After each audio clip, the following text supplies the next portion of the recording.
All right, random Sunday edition of the SMT Podcast. We just had Dennis go off the handle on the Patreon, but I think the Jets have cooled down a bit. He kind of went off, but Dennis, keep the energy, bro. It was lovely. Do it again if you got to. We got Pete. We got Zero to the Cool. I don't know if anybody else is going to stop by. We shall see. Let me do this. I think Dave was going to come through. We'll see if we can get him the link. But what's up, boys? What are we excited about these days? Is there anything in particular we want to cover in today's show? Yeah, we found Waldo.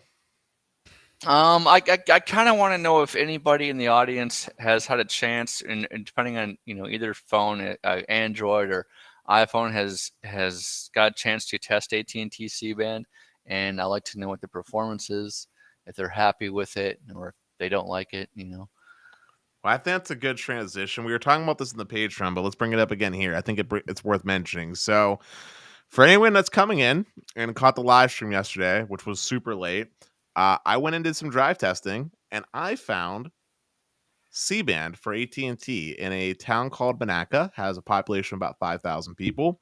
The cell site is behind the Cinemax, and I was able to get over 600 megabits per second on the down, and I think it was like something like 80 on the up. It's on my Twitter at DennisBP3, and if Steve wants to pull it up, he can. There should be a screenshot.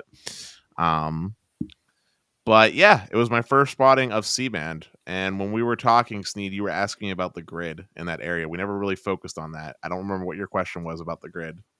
I'm just kind of curious as to like how they're building it. So when you see like a situation with a tower site and you have tower sites that are within close proximity, the thought process is, well, these sites should reach really far. We want to see if it reaches 2-3 miles. Well, if the neighboring cell is a mile and a half away, it doesn't need to go beyond that. It needs to go about a mile. It needs to do the handoff to it. Right. That's all. And then you're going to basically essentially have contiguous coverage from one cell site's N77 to the next. So a lot of people are caught up in how far the N77 can reach. And in some markets and in some situations, the range is not an issue. They've already built their grids on AWS or PCS, and that's essentially how this spectrum is going to perform. It's very AWS-like. I mean, keep in mind, guys, this mid-band, it's not about coverage and range. It's about capacity. It's about speed. 100%. At Verizon AT&T, they're going to completely overlay their AWS grid with this, right? So it's going to be, can my phone do a gigabyte? Can I do what I want to do now? Can I do video streaming? Can I do the metaverse? Whatever, So. Well, Sneed, I got some sad news for you when it comes to Monaca. There's only 3 sites that span Monaca, and I would say they're probably about 2.5 miles apart. They're going to have to push it, They're going to have to power it up and optimize it. But remember, this is not Pittsburgh. This is like a good 35 minutes out. So it might be plenty good for the area. Yeah, but I will tell you what, I wouldn't be surprised if there are a couple of segments where the handoff's a little rough. For C-band, yes. For the low band, no problemos. Yeah, it'll be fine. And they got plenty of low band. They've got band 12, they've got band 14. They should be fine. And they got 17. Hey, that broadcast out there? Yeah. Well, that's AWS. So, Sneed, I want to shout out Terrence Wilson, who says a year ago he discovered this channel and was like, what the hell? Now he's a devout wireless network tech dude. That's great, Terrence. Thank you. Thanks, Terrence. Appreciate the super chat, and glad to be a part of your learning curve. Glad to be a part of your experience, and it's awesome that you've taken so much from a lot of the community members. We've got everything from network tech enthusiasts and hobbyists to people in the industry, and we're all just kind of here learning. And I just thought about what you said, Dennis. They really are broadcasting band 17. That's the upper block 700, right? Yeah, that's basically band 12. Yeah, bro, I haven't seen that in forever. It's the equivalent of what Verizon's band 13 is. It's just the other side of the block. So interesting. I thought they would have just moved everything band 12 and called it a day. Band 12's on the east side of the block, and band 17's on the west side of the block. West side? It's on the wrong side of the tracks. Yeah, Appreciate you, Terrence. What you'll find is when you're in the city, band 12. We're in the middle of nowhere, kind of like how there's band 1366 sites from Verizon, band 17. Oh, no kidding. Okay. Yeah. Do you see any band 29? Yes, Well, all the time.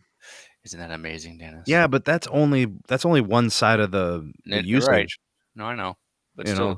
it helps. It does. It really And does. band 30 and No. and LAA. LAA, come on, man. Dude, That's not a worthy mention. Speaking of LAA, keep these carriers need to keep their hands off my dadgum Wi-Fi spectrum. Leave 6 gigahertz alone. I do agree with that. We have the carriers can use the 12 gigahertz once it comes, to the FCC, and once they get the all the engineering kinks worked out. 2.4 doesn't work. It's just not viable, in my opinion. There's a lot more spectrum, and a lot more use cases for businesses and individuals and corporations to really put the whole 6 gigahertz band to use. I think that's what it needs to be used for. I don't think the carrier should touch it. So yeah, keep your dirty hands, dirty carrier mitts off of my 6 gigahertz. Well, Sneed, before we change topics to the one that you have pulled up on the screen, I wanted to say something that I didn't get to say in the Patreon stream, and I told Carlos when I got back. I was very impressed with Verizon. C-band has made a massive difference, and it's finally covering the inner parts of Pittsburgh now. If Verizon could just refine some of the handoffs and improve the grid just ever so slightly, I honestly, and this is coming from me, I honestly think Pittsburgh might turn into a Verizon market. They probably will, Dennis. When it's basically Verizon versus all the other carriers. They're extremely, extremely efficient at filling gaps in this handover issues as well, and basically, fine tuning a network to have seamless, what we call cluster to cluster environment. So basically, to have one seamless cluster of about 10 to 20 sites, hand off and optimize workload for different clusters in the market, right? This is what's called a CMA, Southern Market Area, right? So the goal, and this is why, Verizon, in my opinion, does this the best. They're probably, give it some time, but they're probably going to optimize and cover a lot of regions in your area. We're going to convince Dennis to get fixed wireless access, and it's gonna make you rock his socks more than dock. Yeah, it's gonna make you extremely happy, from a mobility perspective. Well, the reason why I'm saying what I'm saying, AT&T is phenomenal. They have the most consistent, reliable coverage here in the Pittsburgh market, hands down. But Verizon has done a good job in getting C-band in a lot of the places that needed it. The only problem is that not all parts of Pittsburgh have, like, the spacing for AT&T's towers is perfect. Verizon just needs to refine that, and if they can do that with their C-band and actually, put some CBRS up, they got this, because they already got downtown covered in millimeter wave. So millimeter wave's already there in Pittsburgh, downtown. Then you got the C-band. It's just that little bit left of refinement, and they'll be great. Yeah, they'll get there. Trust me, and it's gonna be, in my opinion, it's gonna be better than AT&T for you, buddy, because they're just gonna overlay that with millimeter wave on top of that, and you'll be sitting pretty. All right, but let's go ahead and talk about this awesome topic that you have up here. All right, look at this poll that they put up on AndroidPolice.com. Would Apple switching to USB-C get you to try an iPhone? Dennis, by DNA, you're an Android guy. Pete, so are you. Zero Cool, you are as well. You're a Linux guy. And then Dave, I know you're Stilo. You're give me Google all day. I'm the same way. So we're the Android people up here. Pete, I think, is familiar with iOS and the iPhone. Zero Cool, you try to stay away from it like it's a disease. And then Dennis uses an iPhone now along with his Androids, and so do I. But like the panel here, including Dave, we're basically Android people. So I don't know if it's a factor that kicks in enough, but if Apple moves to USB-C, does that make the iPhone a more attractive proposal for someone who has been using Android and enjoys USB-C? To that question, I would say yes, actually. Would it be for me? Because the to software me, would still need to be The opened up software's the more. I was gonna say that's same. my only restriction is that doesn't change the OS. I hate the yeah, but- software. Well, here's the Yeah, thing, but you Sneed, could use that with your accessories now. With more accessories, that's the only benefit. Sneed, the USB Type-C transition is more massive than I think people are giving credit for. For one, it would significantly improve the transfer speeds whenever you're trying to, like, say, export those pro raw motion camera footage that you're doing on your iPhone. Two is the accessory piece. It would infinitely expand the amount of accessories that you can put with the iPhone. Maybe, Dennis. That depends on how if Apple locks it, they could lock out third-party accessories. I mean, they have this USB 2 accessory dongle you can buy for too damn much, and it's required. It's a camera accessory because it does a power pin. They may have their USB-C accessories lock down the power pin just so you pay more for an extra dongle. I mean, the look at it is it going to be a happy ecosystem with USB-C? That's kind of the way you got to look at it. I mean, yes, it helps out Apple. Yeah, it helps out Apple. I mean, they already converted their Mac to USB-C, iPads USB-C. Everything in their portfolio is USB-C except for the iPhone. I agree. Yeah, and they shout out to Santiago really quick, gents. Santiago with the super chat pair character jumping up and down saying #1 fan. Thanks, Santiago. Appreciate all that you do in supporting us. Welcome to the show. Glad you could make it tonight. Thanks again, Santiago, the man. So Apple makes a lot of money licensing out these crappy Lightning accessories. So, do you really think they're gonna claw back that profit margin? I think that Apple has been transitioning very aggressively to more of a service-based income model with iCloud and Apple TV and Apple Music and everything like that. iCloud has been a service-based income model for over a decade. Well, that's like how Microsoft is doing it for their. Well, let's face it. Let's face it. Phones are good enough nowadays that for the vast majority of people, they do not need to upgrade all the time, and therefore, if Apple wants to keep their product, like their money up, they really do need to have services that they offer to replace these hardware profits, because people aren't buying iPhones every year. People aren't buying iPhones every 2 years. People are buying iPhones every 3 or more years most of the time. Yeah, you've got your diehard Apple people who want the newest thing all the time. But I mean, quite frankly, an iPhone 10 is still perfectly usable. That's going to be where I disagree. But real quick, going back to what I was saying though about the services, I don't think that Apple's accessory sales make up enough of a substantial amount of revenue for them that this really matters. For them, it's pennies at this point. All right. Yeah, it is. And another thing is, if they don't transition to say Type-C or something more standard, then they're going to have the European Union on their back finding them. And so what are they going to choose? Are they going to choose these pennies for accessory sales and lose that? Or are they going to choose the fines from the EU because they're not cooperating with the regulations? Yeah, I see a lot of comments coming in talking about the $1 billion baby being the Lightning charger. That was the case maybe 5 years ago. It's not the case anymore for Apple. If you look at their income earnings, Lightning-based accessories make up such a very small. It's something like 1%, if that, of their actual total revenue generated. I think they need to go with the times. I think I would like to see not an adapter or dongle USB-C. They need to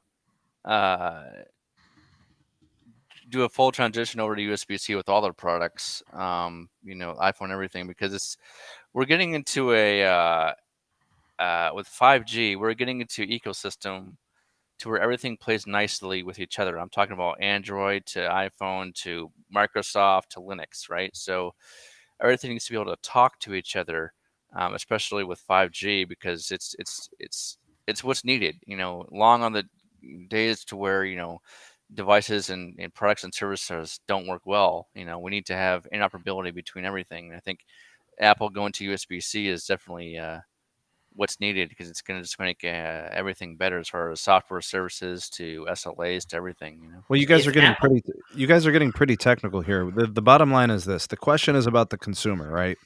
if you are a diehard Android fan, and part of the reason why you stay Android is because of the charging hardware and the fact that it's more standardized with USB-C.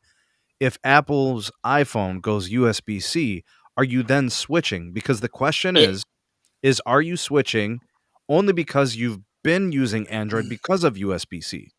It depends on how diehard you are. So, like, if you're diehard Android because of like file management and third-party app stores and being able to install software from anywhere and things like This that, doesn't change then that, right, no, Dave? absolutely Yeah. you don't. To But me- if you're on the if you're other, only on Android because of USB-C, then go ahead, Dennis. yeah, but on the other hand, I look at it this way. You have these barriers to entry, right, to get into Apple's Garden of Eden, so to speak. This having USB Type-C removes one more barrier, one less hurdle that person has to jump over, because now they can take with them their previous chargers and everything else like that into their ecosystem. USB-C also plays much nicer with Windows, because a lot of Windows machines now are coming with like USB-C ports as like the only default ports. So it's removing one less obstacle. And I don't know if you ever did sales, but like the whole job of a sales rep is to remove obstacles for the customer from saying yes. And having Lightning there is an obstacle that you have to have a discussion of why. And there's not a good reason for it to exist anymore, especially when the rest of Apple's ecosystem, even down to the headphones that are being used from like Beats and stuff, are all using USB-C. To me, USB-C will not be a deal changer. Sure, it's convenient for those people who drive in my car who could use a USB-C charger if they decide to be in that walled garden, but it's the software. I like being able to read into, my Spectrum things without jailbreaking a phone. I don't buy a product unless it is Type-C. Like when I bought my most recent headphones, the one requirement that it had to have was it had to be chargeable via Type-C. I would not even consider a different pair of headphones if they did not have Type-C as the charger plug. Yeah, but Pete, I want to touch on your point, Pete, real quick. You were talking about being able to go into like service mode and stuff like that. Think about the average consumer for a second. Average consumer isn't going into service mode. Average consumer isn't sideloading apps. That's a small percentage of power users that are doing those things on Android. So, what's more important to the average consumer? Being able to charge anywhere they go when they're in their buddy's car and only having to carry on one charging cable for convenience, or having service mode? That charging cable is more important than most people realize to the average day consumer. Right. Yeah, correct. And I know like a lot of the newer TVs especially are going to have these USB-Cs built in too, to actually hook your phone up to. Yes, exactly. Yeah. So, I mean, again, it comes down to how can you make the devices in your house work for the ecosystem that you want to have, right? So this is, to me, Apple finally going to USB-C, or thinking, or at least the steps to it, is a big win. Big win for consumers, because it's just going to make their lives a lot easier, and no one's going to be asking for. I cannot tell you how many times I've had people over to like, and I get chewed out because I don't have a lightning cable. It's ridiculous. Like, I'm sorry, I've had that issue too. Yeah. So it's just, this is going to alleviate that frustration. Also, I just want to quickly address Murphy's comment real fast. He said, why are they still adding charging ports to phones? Wireless charging is the future. Murphy, wireless charging is, if it is the future, it's very far away. It's not any more convenient than modern day charging, like with a normal port, and it's inefficient.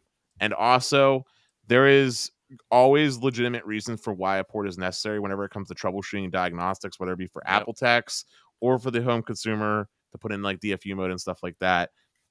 Having a port is important, especially when it comes to other accessories that exist in the market. I would actually say that wireless charging, like, yes, is great, but like it's only 20-30% efficient. So for every watt of power you're putting it through that wireless charger, you're only getting like 20 or 30% of that actually into the phone. And so therefore, if everybody was to use wireless charging, we'd have to build like tons more power plants and put more carbon carbon into the atmosphere. Screw the environmental part though. Like, think about it from like a use case, right? Right now, like if it was wireless charging where if I was just holding my phone like this and my whole house was charging my phone, okay, that's a game changer.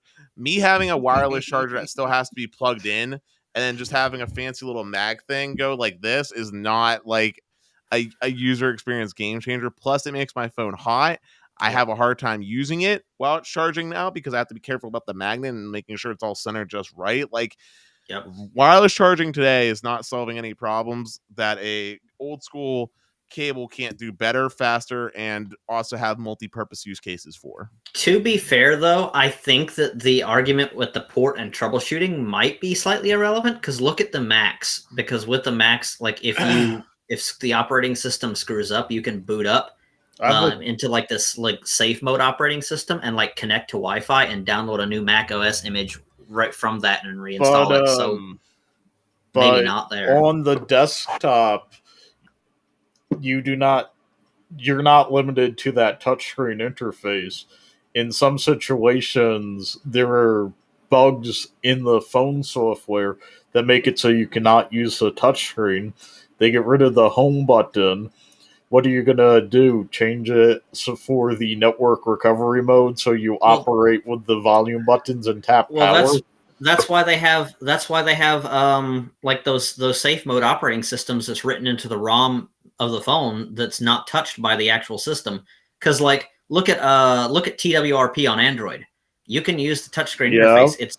It's a recovery, so you boot into that, and then you would use the touchscreen and reinstall your system from there and connect to Wi-Fi and download and reinstall the system. But the OS on the iPhone's already taking up 8 gigs, and they're marketing at certain point for storage. Do you really think people would be happy with a 2 gig partition for that and an extra 8 then if they need to reinstall, having an extra 8 gigs required for a download? Those recovery images do not take nearly that much space. TWRP is what, like 5 or less megabytes? Like the thing is tiny. TWRP is a extractor for a downloaded image, and the image for the Android that they support is 4 to 7 gigs, if I remember correctly. Yeah, the extra TRWP is not that big. The actual image is the one that's big. But here's the thing: for iPhones, with TWRP, it's a text-based interface. If Apple was going to do it, you'd get all these bells and whistles. Yeah. But I mean, like PS Touch, though. Go ahead, Caleb. If you have a portless iPhone, okay, and the diodes on the back of the charger go out for some whatever freaking reason because either overheats or melts or whatever the heck, you're screwed. And then you're gonna be begging for the cable to be back in your life. That's true. That's a good point. I'm just saying that from the perspective of recovering a device from a brick, like basically a bricked state, you can do that without a port because Mac OS does it today, and you can do it with Android and TWRP. It depends how screwed it is, though. Like if it's so screwed that to the point where the actual recovery process does not work, which has happened on Windows machines before, and you need to do a straight out clean install, you need a port. That's right. You need a port. But hold up. Sneed skipped past the topic. What was the results of what actually people voted on when you were on the previous site? Were we correct that USB Type-C was a game changer for people or not? You're muted right now, Sneed. Did you guys want me to vote, like actually put in a vote and stuff? Yeah, I want to see what the results are. All right, let me do that then. Yeah, we want to know what the results are from everybody who reads Android Police. On a side note, I think this is the longest that Sneed has gone without talking on his own show. I mean, you guys are really in it. I mean, I don't want to say I'm impartial. I don't think it's, like I look at the way it was kind of worded, like I just don't think that USB-C is what's keeping people away from going to Apple and the iPhone. I think the reason why people are not going to the iPhone if they're on Android is the OS. And it's if you change the port, that doesn't address the OS. So two things. Yeah, we don't have wireless charging in our car either, right? So two things real quick. One, thinking about the average consumer again for a moment, what is it that iOS prevents them from doing that they can't? What does iOS not let them do that you can do on Android? File management. That's not true. There's file management on iOS. Yeah, but it sucks. Never mind. This is not the not the Patreon point. stream. The point is, what can't you do on the phone on iOS that you could do on Android that the average consumer cares about? Background syncing, like my mom. I got her a new iPhone for Mother's Day, and she had Signal, and so she had to sync all of her Signal from one device to the other, and literally she had to keep both devices screens on for 30 minutes because it could not sync in the background. If one locked, it automatically failed. What about rooting? I remember that with the iPhones. That's Why are they that bad? Zero cool. I'm talking about average consumer. Your average consumer is not rooting their phone or jailbreaking their iPhone. Well, you'd be surprised. Nah, dude, it's a small subset. I promise you, it's a small subset. As someone that used to jailbreak their phone to download Cydia and do seems like that subset's growing. syncing, like background sync and file management would be my the big two I would think. Background sync does exist. Signal, I'm not familiar with because I don't use Signal, but that sounds like poor app design from Signal's use case. You guys want to know the result? Yeah, 1 second. But the second thing I just want to say real quick. And it's the really important part here. It's not about was USB Type-C the thing that was the absolute deal breaker, but it was one of the possible things that was in the against camp. So reducing the against camp for saying why I won't buy an iPhone to as little as possible is the goal here. But go ahead. What were the results? 48% said absolutely not. The USB-C change would not get me to try an iPhone. 13% said probably not. 15% maybe I'd consider it. 11% said probably. And 13% said that's all I'm waiting for. There we go. Wow. Yeah, it's a software. So I tell you, if there was an iPhone that ran Android, I'd buy it tomorrow. Like if they made iPhone hardware that ran Android, I'd buy it tomorrow. Give me a Google Play Edition iPhone and it would run like ass. You guys do know that iPhone hardware is the worst part about the iPhone, right? I know, but it really does. They do have the monopoly on good-looking hardware. Like it looks amazing. I wish I would see more collaboration between iPhone and Google. They got. I think they have to work. It'd be nice if they, if they developed an app together that everybody could use. Because the iPhone hardware looks like a piece of art. Right, something like RCS or something cool like that. Guys, let's give a shout out to John McKillian with a $5 super chat saying to everybody in our community, thanks for supporting his channel, Sneed, followed by Yeah.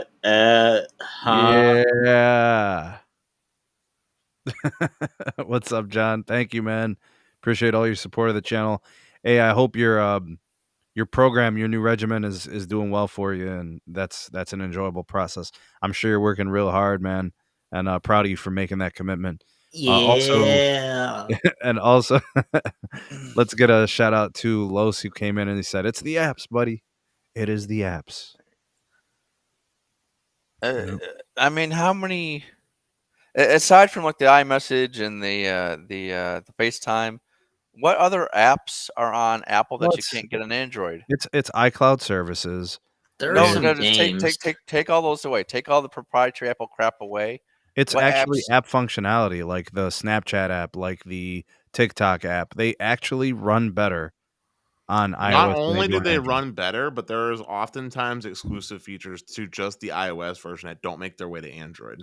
It's true. Developers do more on that platform. Yeah, kind of makes you wonder if that dynamic will change, maybe. I mean, a good example will be Reddit. For the longest time, the Reddit app had a live, if you swipe to the left, there was like a news feed essentially that was on iOS. It took like 6 months for it to make its way over to Android. It eventually did, but it took forever. And that's Reddit. Something interesting here is that we're discounting the fact that all these developers that do Apple-centric things and either don't bring them to Android or bring them to Android later are all US. We're talking Snapchat, we're talking Facebook, we're talking Reddit. These are all US companies, and worldwide, dominantly the dominant system is Android. Like isn't it something like 65-70% of every phone that's sold on the planet is like Android or Android, and then It's like the like other 85% Android, 15% Yeah. iOS, but in the US it's like 50% iPhone or something stupid. Yeah. Like it's unreal. But here's the thing real fast. I'll tell you one thing. Forgetting about proprietary for a moment, Apple, for most companies I've worked for, having an iPhone was a pretty much required thing, because a lot of companies don't even bother to make the certificates necessary to run certain applications on your phone if it's not running iOS. So Then that company can buy me an iPhone. they typically do provide you an iPhone. I'm just saying you don't get a choice. You're using an iPhone. When I was at AT&T, they gave me an iPhone and an iPad. Yeah, like if the company provides me the device and I have to use it like for work and only at work, like it stays at it's going to stay at the office when I go home for the day, and then I'll pick it up when I come back in the office in the morning. That's fine. Yeah, I'm just saying. And as far as apps go, apps are, generally speaking, not always, but generally speaking, most apps run better on iOS. Even some Android or even some Google apps run better on iOS than on Android, which is hilarious. All right, boys, let's get moved over to this next story. We got the guy for it too. Tito from Aloha Android just popped in. Welcome, Tito. We got the new Pixel Watch specs report, and it says here, according to Android Life, or Droid Life, I should say, it'll bring your excitement back about the phone. So, first of all, I just want to talk about this design. I absolutely love it. That is a great looking watch. It's a round timepiece, minimalistic design. I love it. I even love the band color, the contrast with the dark face. It looks phenomenal. And I swear, if Google sends me one of those and they don't give me the white band, I'm getting the white band, and then I want the white phone to match. I swear to you, that's what's going to happen. So just saying that's what I want, and that's what I need from these devices. Super chat from Chame, using Gcam on the S22 Ultra. Good connectivity. I don't need an iPhone. I'm good. S22 has better hardware than iPhone, in my opinion. I don't think it's really an opinion. I think that's pretty much spot on. I actually disagree. When it comes to hardware, hear me out, Sneed. What? Hear me out for a second. Who says Sneed. these things? Hear me out for a second, Sneed. When All it comes to hardware, okay, and I know this is a bad pun here, but it's like comparing apples to oranges for a second, because the Snapdragon system on a chip is great, right? The modem is definitely better on the S22, but the A15 Bionic chipset, when it comes to some key performance indicators, specifically with GPU performance and the actual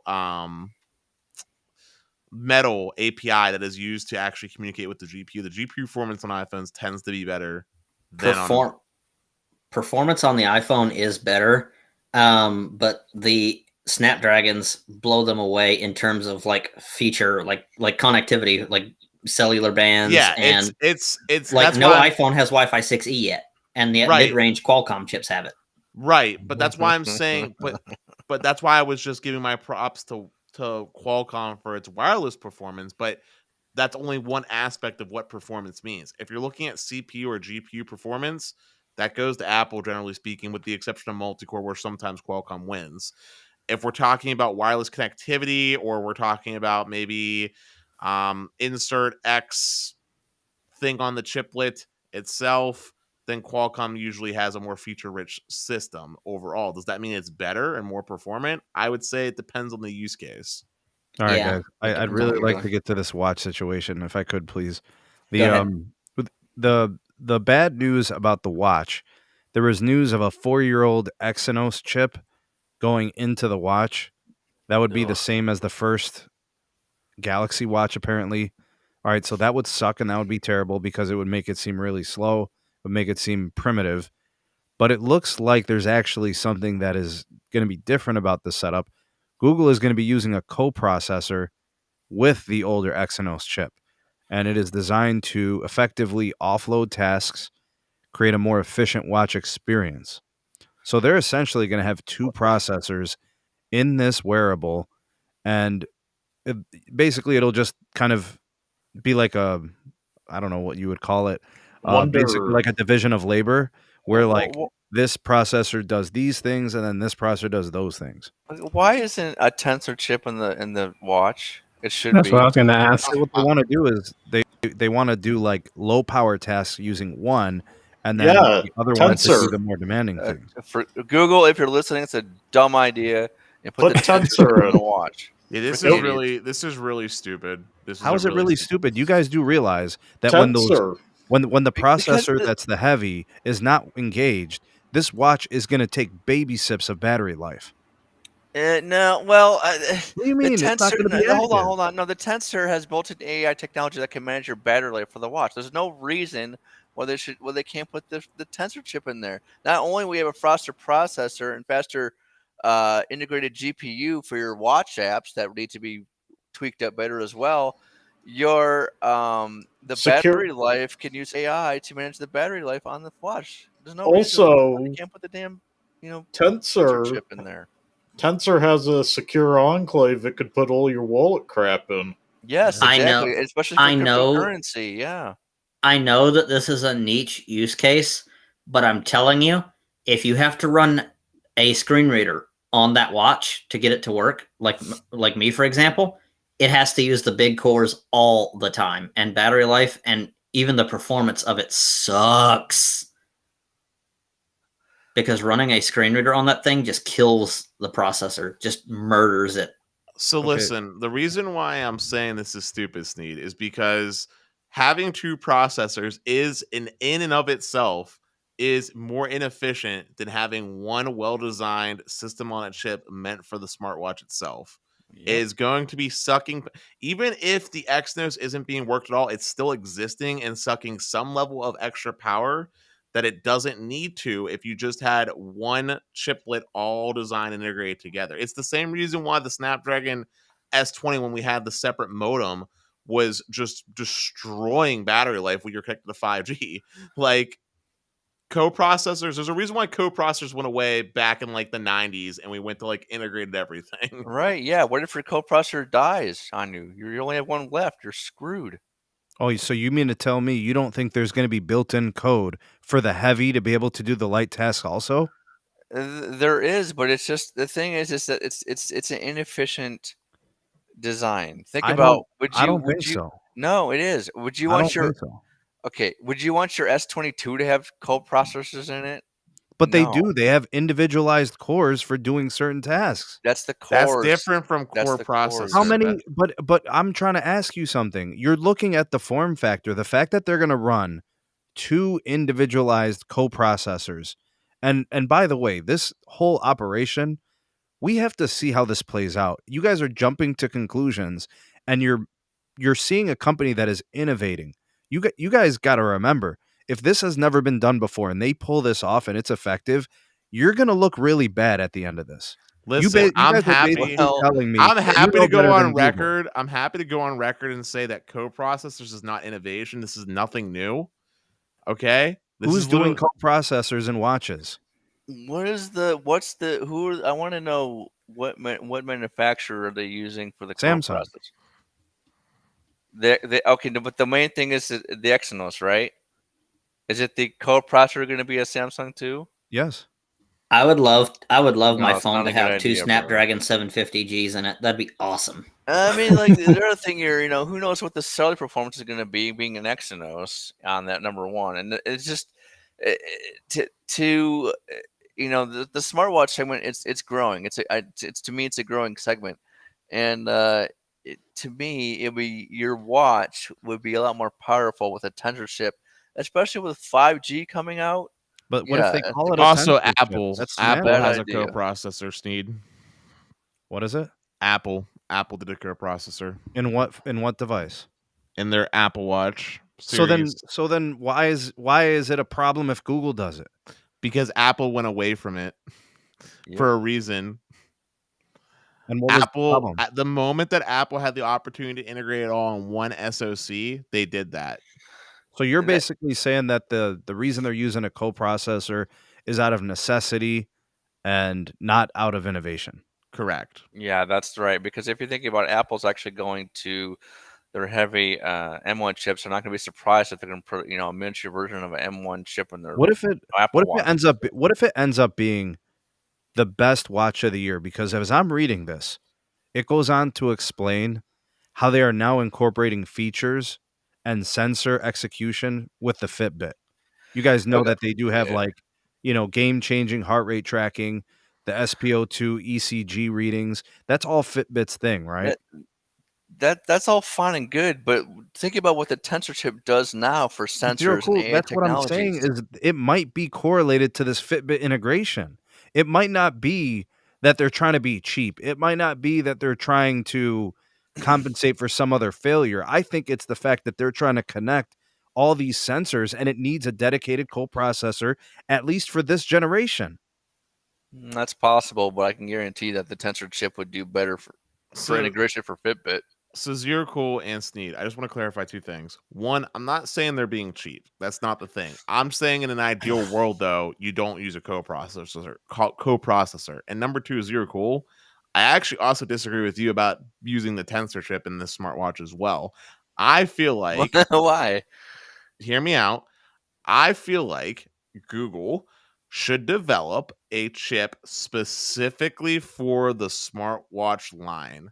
One that is specifically focused on being as power efficient as possible and incorporating the key functionality that a smartwatch use case has, because Tensor has a whole bunch of stuff that's not needed in a smartwatch. Why do you need a camera API in your smartwatch? I'm not saying the literal Tensor chip. Okay, you could still build the actual Tensor, like it's based on Samsung ARM technology, so you could still build a miniaturized version of like a Tensor and customize it how you want it for that watch.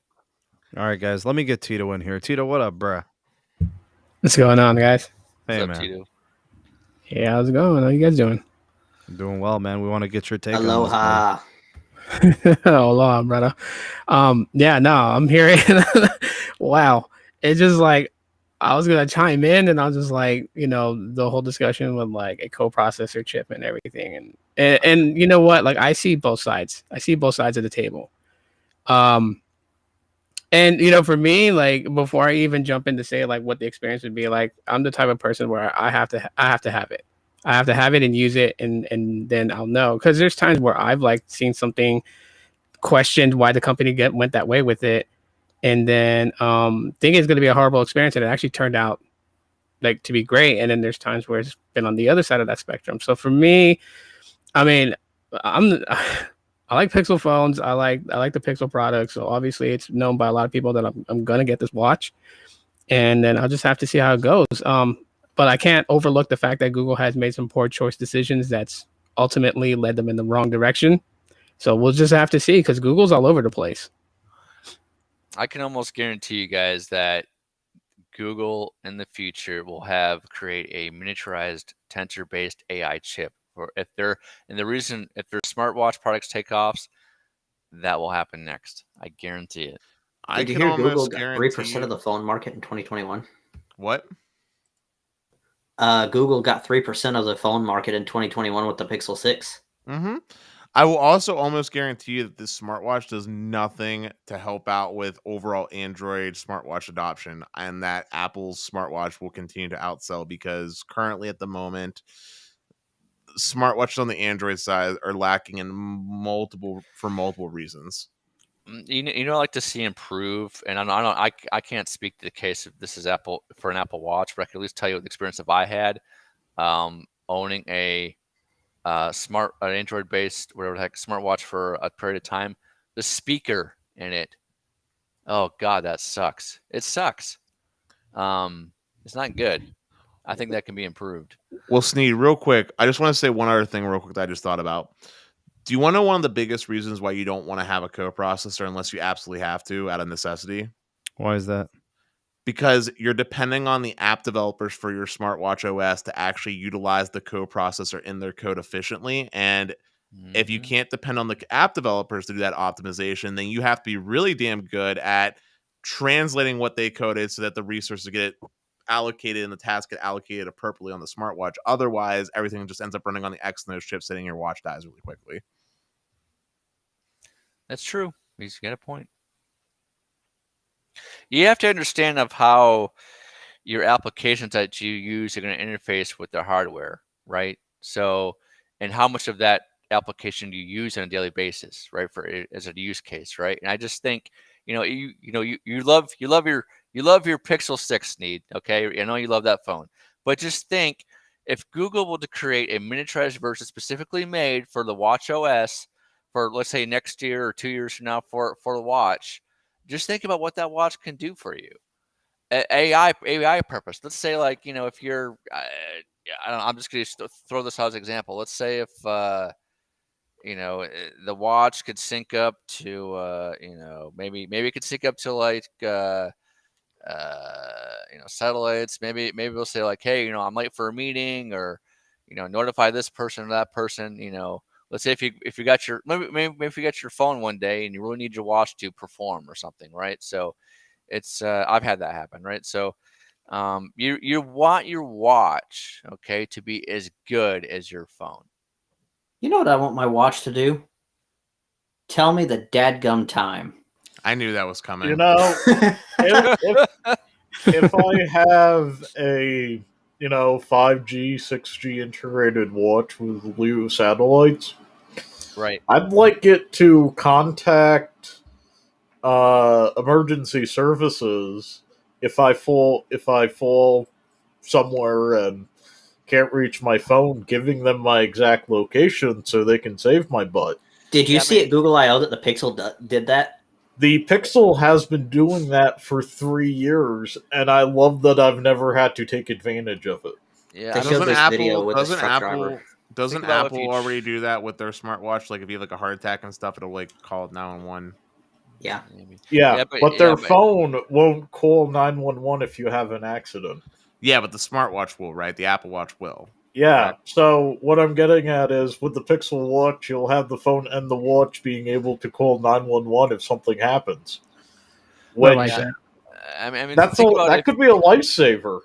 Yeah, I mean, think about if you're traveling, guys. The amount of people that travel and use smartwatches, I could, guarantee you, a lot of them want their smartwatches to be more innovative, depending on what country they travel to, as far as not just time, but experiences, events, restaurants, communications that they may have to make, in foreign countries. You know what's more important than all these other features that we're talking about? Battery life. And battery life, yeah. That's the biggest crux for smartwatches at the moment that they need to get over as a hurdle. Hey, if they can get it to run and idle for, 2 days to a week on a tensor, right, with that Exynos chip, they'd eviscerate the Apple Watch. Right, exactly. Yeah, that's kind of that's my point. You kind of want everything all working together, right? Like if for tensor, your AI is going to monitor your standby time, your battery life, what apps you use. Let's say if you use a certain amount of apps during the day, but you only use this app or this feature set at night, right? So that's going to help you determine how much battery life is going to be used per day with your watch. So you're cool. I'm just gonna say though, I actually disagree with what I want from a watch. To me, the way I look at a watch and the phone relationship is something along the lines of this. I look at my phone as being like akin to the desktop where real work gets done. The smartwatch is kind of like an iPad. It doesn't need to be. It doesn't need to do everything the phone does. And if it does need to do something that the phone does, I'd rather it rely on the phone's processing to just communicate that information than to actually run it internally on the device itself. I don't know. I would like them to be symbiotic as possible. Anyway, we got Pixel 6a on the screen, Sneed. I'd like my watch to be able to tell me how my health is doing and keep my computing to my damn computer. All right, boys, let's transition over to this Pixel 6a. All right, you can actually go to the Google store right now and see a listing, a product description for the Google Pixel 6a. A phone that isn't out yet, is not technically for sale, but you can sign up for the pre-order if you'd like. July 28th, isn't it? Is that the frequency bands on there too, or no? You want to take a look? Are you They're on the interested? website. If it Yeah, tech if it specs. has if it They're has on the it website. I there, know that already. They're on the Yeah, go to website. tech specs. Yeah, Okay. All right. we're well, a let's tech do that. show. Let's Yeah. do tech specs. Let's do it. Pixel 6a, be the first to know Google Store news, including Pixel 6a availability. You can sign up here. It has it listed at $449 outright or $18.71 per month on 2 years of 0% APR Google Awesome Store price, by finance. the way. that's a good price. Yeah. Yeah, pretty fair. As long as it's powerful enough to compete with all the other mid-rangers, typically with these phones getting supported long-term, it can make for a great value buy. All right, so let's see. Under the hood, we have a 6.1 inch, what I'll assume is an OLED display because the last ones were, I believe. 3 colors. They're going to do sage, chalk, and charcoal. I'll take the chalk. I like that look. I would do charcoal. Charcoal We for got me as a well. we got a 20 Chalk. by 9 aspect ratio, so essentially 2-to-1. We have a 60 hertz display. Battery charging, I don't know. It says 24-hour battery life.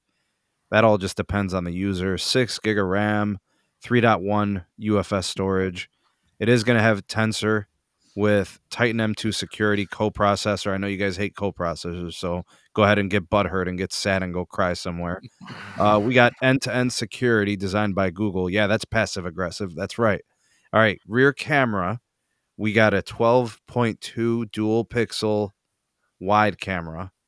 And then front camera, it's got a single one with a 2.0 aperture, wide field of range. So that's cool. Magic eraser on the camera feature, real tone, face unblur. So it's going to be a good camera, just like the flagship. 4K, 30 and 60 frame. And then I think Wow. 1080p will do the other stuff. Fingerprint will be under display. I wish that wasn't the case. USB-C Yeah. 3.1, power button, volume controls, dual SIM, single nano, and eSIM. It's going to have stereo speakers, 2 microphones with noise suppression, Wi-Fi 6 in tow. Click on Wi-Fi that one. Yeah, it's 6. It's got 6E support and it's got Bluetooth version 5.2 with dual It's got antenna MIMO on the Wi-Fi, so Do we're do good the there. drop down on the connectivity. How much MIMO do we get? I'm gonna assume it's the same as the last one, probably 4x4, wasn't it? Hey, that's better than the SE with 2x2. All right. Right. Yeah. I think it's what I'm noticing about these A series is that you really get in my opinion, a premium phone for a great price. That's very comparable to the regular Pixel 6. Look at the band support. Hold All right, on. let's do the bands here. We got this model, which is GX7AS. That is going to have 5G in the sub 6 gigahertz. And LTE bands, we got the whole thing. 2, 4, 12, 13, 14, 17. You got 25, 26. You got 29, 30, 41, 48. I don't see LAA. It's not listing band 46. Good I think this is going away. riddance to bad crap. Yeah, seriously. Band 71's in there, band 66 is in there. Now with 5G. I assume it has band 5 as well. It does. It does have Okay. band 5 for LTE, yes. And N5 as well. All right, so for 5G, DSS life. they've got the DSS life for N2, N5, N12, N25, N30, N41, N48, N66, N71, and then they have N77, which is C-band for domestic use, and then N78 for the international use. Real and it quick. does have an eSIM. Real quick. So that's probably the unlocked model. Who's Wait, using N2? Wait, hold up. Who uses N2, Sneed? Verizon and AT&T. I haven't seen it. T-Mobile will be too. Stay tuned, T-Mobile customers. When they decide to move their spectrum from LTE to 5G, yeah, they'd be using it too. It will be to supplement areas where there's C-band and It'll only do it on N77 and N7 holdings are not enough. Pete, they'll only do it on sites that have the updated gear. Yep. What So- was the dish only 5G band? What was it, N70 for the high end of AWS? Yes. So looking at those bands, this Not is in there. not dish compatible. It's Dish compatible, but not N70. Yeah. What bands is Dish using again? They're using 26. N71, N66, N70, N77, and 48. And then on LTE they have what, band 26, or did They they have actually no buy LTE. it yet? They have no LTE. It's all 5G. Yeah. Oh, that's true. Hey, guys, I'm going to bump in a little. We had Jay For Real a few minutes ago chime in with a $5 super chat saying the Verizon Wireless Hotspot, the M2100, has N2, N5, N66, N78, N260, and 261. The Orbic has N77, N2, N5, N48, N66, N77, N260, and 261. What's the best or phone and tether recommended for this stuff? Go with the Orbic. Yeah, That's Orbic. going to be that's your best hardware option, I think. I mean, it has the N77 in there, and Verizon's not going to take as much of an advantage with N78 as N77, unless I guess you travel to Europe. Right. So, yeah, go with the Orbic. Okay, guys. Carlos confirmed the Orbic as well. Okay. So, big shout out to Jay. I hope that helped answer your question. There is a millimeter wave model. There is. Verizon exclusive, though. Yep. Yeah, so we can assume that this model, this GB62Z, maybe that Z stands for Verizon, because this one doesn't have a Z in it. I read an article that it's coming to Verizon. Yep, so that's N260, N261. And actually, if this, you know how you use it on the network for 60 days, that's kind of like their unlocking policy. You could then take it to AT&T and also pick up their millimeter wave when they build out. But since it's the Verizon model, I don't believe you'll be able to unlock the bootloader, so you wouldn't be able to flash any custom ROMs or anything if you decided to do that. Well, once you unlock it, does Google do what Samsung does, where if you pop in a SIM card from somebody else, it'll just flash itself to the correct firmware? No. No. Well, and what I meant was like Lineage OS. Like if you wanted to put like Lineage or Graphene or something on it, then you probably wouldn't be able to do that, because it's like, just because it's SIM unlocked does not mean it's bootloader unlocked. Yeah, they're actually making the bootloader harder and harder to unlock, especially with the Tensor chip. Makes it, for security purposes. That's what sucks. On the unlocked models, though, the bootloader can be unlocked pretty easily. You just but it's for security reasons, though. That's why they're making it harder. Yep. Yeah. Yep. Just got to do a fast boot flash OEM unlocking or whatever. All right, guys. Here's what you're getting in the box. You get the phone. You get a USB-C to USB-C cable with USB 2.0. You get an adapter and a SIM tool. So no charging brick in there. I think the adoption of this Pixel 6a is going to be really good. I think a lot of customers. What kind of adapter? The USB-C adapter, the regular USB. So, for those on the panel, what are your thoughts on these USB-C native devices dropping the charging brick? We're gonna try to save the world. I think it sucks and it's stupid because.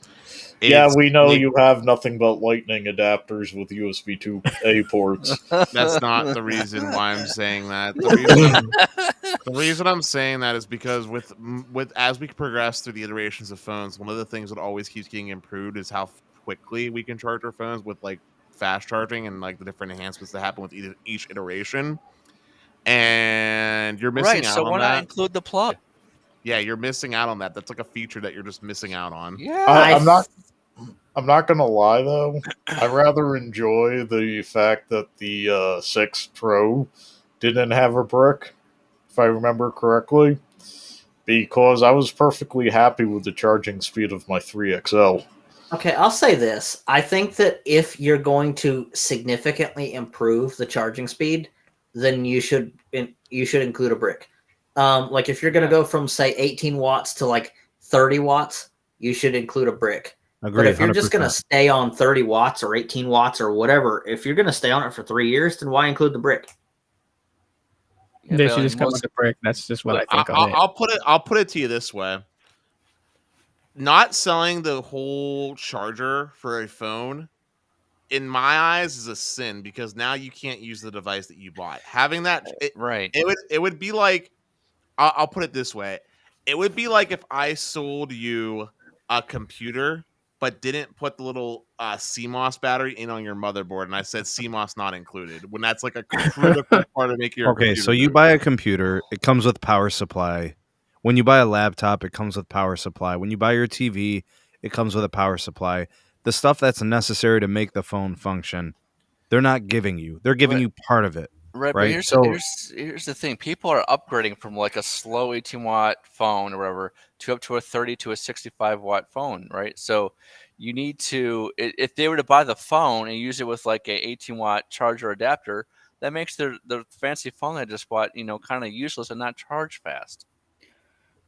On the other hand, though, like I can see the point because like different laptops use different cable connectors. They use so you have to include the chargers with that. With the phones, you're using USB Type C. Thank God. yeah, but there's So people coming really, from iPhones, Dave, and there's people coming from Android right. phones from like 5 years ago, 6 And years you ago. can go to your local Walmart or your local gas station and buy a USB Type C adapter for like $2. You clearly haven't went shopping in a while, Dave. But also, I just want to say, yeah, let's buy the really cheap, crappy charger that's going to just wreck your battery because it's I just didn't poorly say made. you should. Right, I said you exactly. can. There's a I'm difference. just well. Here's my thing. Okay, a lot of manufacturers. One of the things they'll talk about on warranty claims for batteries is, did you use the stock charger? I know Apple's a big stickler on that. If the answer is no, they say go F yourself. You're paying for the battery replacement. So. Wow. I've not had that issue with Google, though. I've had their 2 phones that I set up, not mine, battery replacements on. They just asked if it was if I spent more than $15 on the charging brick. I'm actually using my charger from my Pixel 3 XL back when I used to have that. And I've had like the 3A XL and then a Motorola since then. So I'm still using that charger. Yeah, that but 3XL charger it's- is amazing. But Dave, you're like so far, like you and me are so far outstretched from the average consumer. Like the average consumer doesn't just have charging bricks and charging cables that are still good just laying around. And 99.999% of the time too, if they do have a charging cable, it's one that has USB Type A as the connector. Even if their old phone was a USB-C phone, it's a USB Type A to USB Type C, not a USB Type C to USB Type C charging board. Yep. And yeah, people that actually just mistreat their chargers too. Like I see that quite a bit, a lot, just in like the workspace and everything like that. So I mean, I don't know. I was never happy with the fact with companies getting rid of the charging brick out of there. It's just I hear their excuses on it, but it just creates more waste when you have to buy separate packaging, a separate box, and it just sucks. I mean, my Pixel 6, the fast charger that was for it, I actually bought that, and I just looked like wow, I really just spent like this much money on an additional charging brick. Like, to be fair though, which is less environmentally damaging, shipping 1 million chargers in 1 million boxes, or shipping 1,000 chargers to the people who need them? Yeah, but Dave, first off, look, I'm all for saving the environment, but like, come on, actually, come on, like this is a bad excuse. Also, I love Green's suggestion, which is the whole checkout concept of. First off, thank you for the super chat. He says, I think they should at checkout ask if you want the charger or not and give a discount if you don't want it. That makes more sense. Yes. I agree. That I'll agree with. $10 discount. I'll agree with that. I think a lot of people would use the discount. Yeah. Like, I'm not trying to make excuses for the companies. I'm just pointing out like what their reasonings behind it, because I definitely can see it. Listen, I'm gonna get corporate Dennis is coming on now. Here's the rationale. They don't give a damn about the ecosystem. They don't. They really don't. They're playing into it because it's another sales pitch, because consumers are based off emotions. But also, most importantly of all, it's about the bottom line. Does this decision either help me make more money or reduce my cost operations?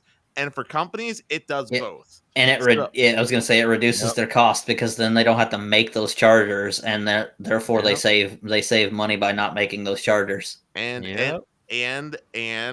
helps them sell more phones, because they can talk about how they're pledging green and yada yada yada BS bull crap yada. So I'm gonna butt in and shout out to Green9227 with a $5 super chat. Thank you for your generosity, Green.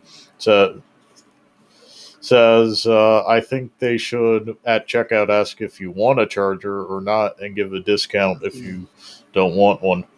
I think that unless you are green, you need to change your username.